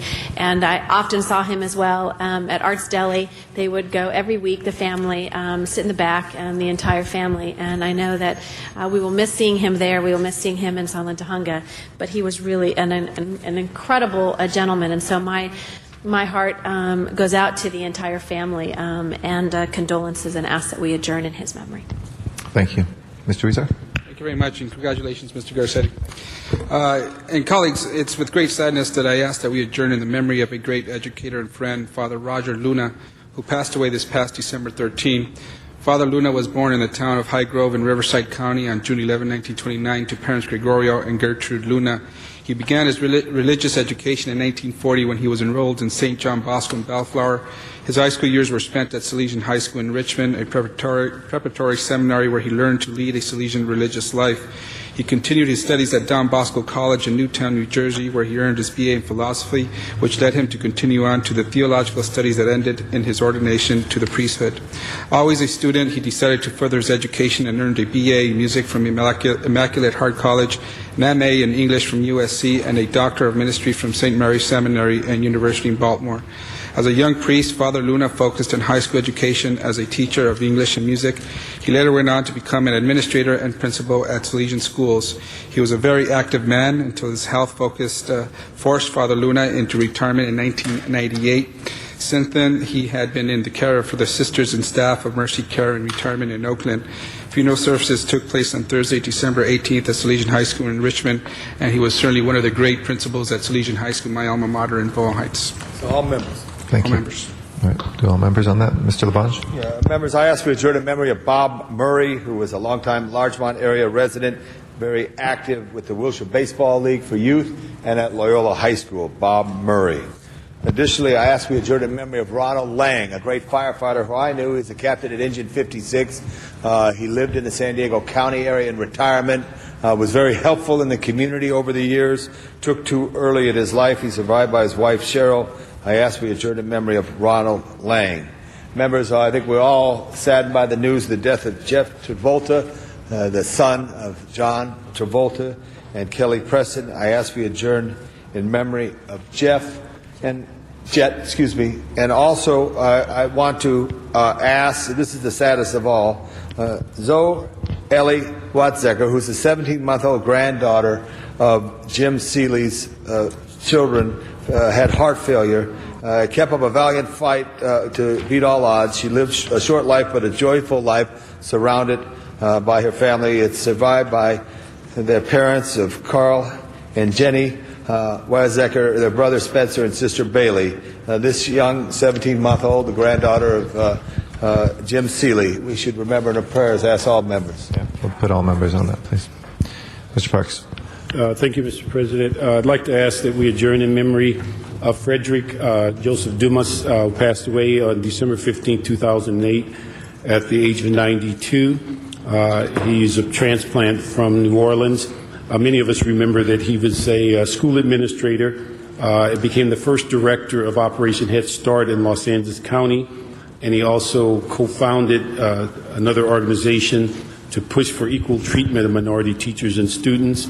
Also, the Federal Head Start program, which helped impoverished preschoolers, came to Los Angeles in 1966.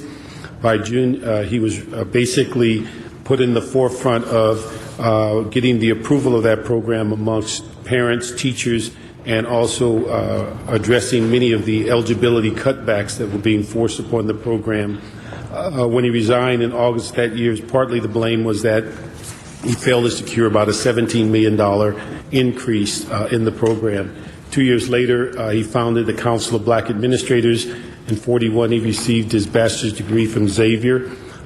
He was married to Annette in 1943 and went on to the military and served as an intelligence officer. In 1949, he moved his family to Los Angeles, taught elementary school, and before becoming a principal in the Los Angeles Unified School District, he's survived by a host of family members. Also, I'd like to ask that we adjourn in memory of Freddie Hubbard, who died December 29th at the age of 70. He was born in Indianapolis, the youngest of 6 children.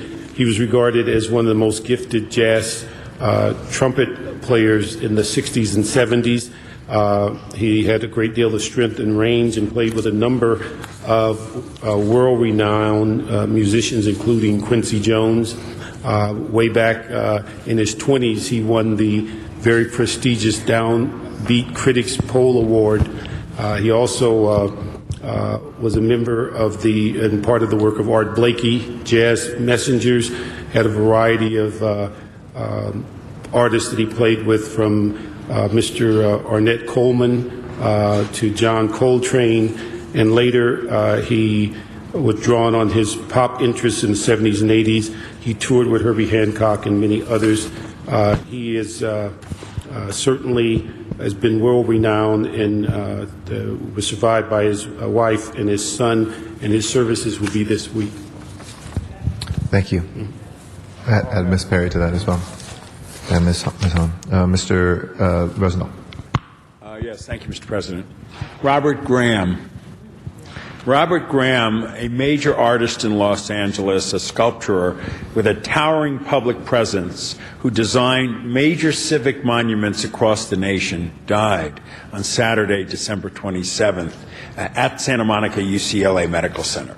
Graham had been ill for about 6 months, and he was just 70 years old. An elegant, gentlemanly artist who maintained a large studio in Venice, Graham was enormously productive throughout his career. But he is best known for his large public commissions that pay homage to historic figures or symbolize big ideas in prominent locations. His legacy is all over the city. He brought a lot of beauty and vision of what art should be. Robert was special to the city, and fortunately, his work will remain here and elsewhere, and he's certainly not going to be forgotten. In Los Angeles, Graham designed a set of freestanding bronze doors for the Music Center in 1978. And a sculpture of 2 headless figures known as the Olympic Gateway at the Memorial Coliseum for the 1984 Olympics. His largest and most prominent public works in the city is the Great Bronze Door, a huge entryway topped by an angel made by and put in the Cathedral of Our Lady of Angels in 2002, of which his casket will go before those doors tomorrow morning at 9:30. There will be a mass for him at the cathedral.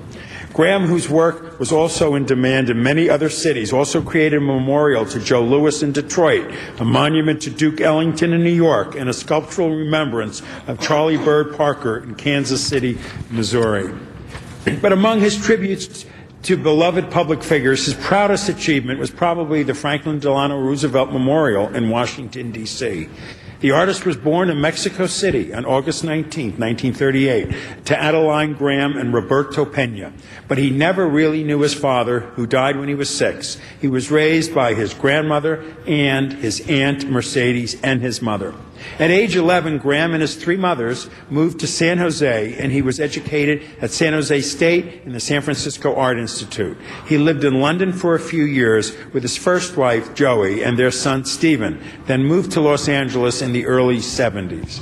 In 1990, long after his first marriage had ended, Graham met his second wife, actress Angelica Houston, at a dinner party. They soon became a couple and were married in 1992.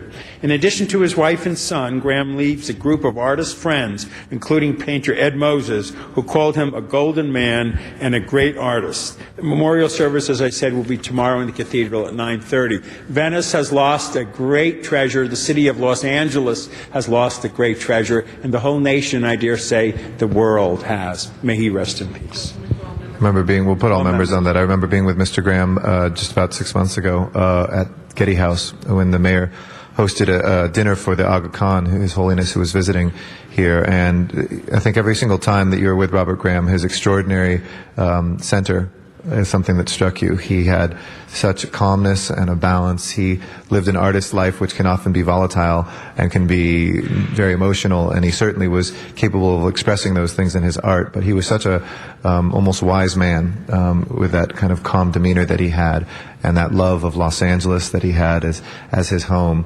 And he and Angelica have been 2 amazing angels in the city for so long, and this city will certainly mourn his loss. Mr. Labange? Yeah, I'd like to second that if I could, Mr. Rosendahl. I'd like to say one of the beautiful things about our experience is being able to meet people as representatives, and to meet Robert Graham and to see his work. The Coliseum Gateway, the Olympic Gateway, is I love that work because it is to the great Memorial Coliseum and those athletes that are there, and to watch people come up and take pictures of it and to stand by it. His work around the country, as you mentioned, but he was a very, as Mr. Garcetti said, down-to-earth person, and he was been in the chambers. The city and the country and the world loses one, but he did leave his mark in his work. And I, as he said, his favorite was of FDR, which is such an important memorial in the nation's capital.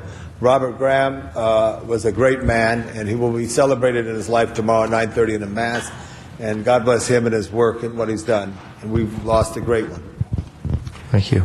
Any other adjourning motions? Yes, Mr. Smith. I'd ask the council to adjourn in the memory of Jay Davis of Chatsworth. Jay was one of those kind of people that we always see in our district, that wherever you go, they're there.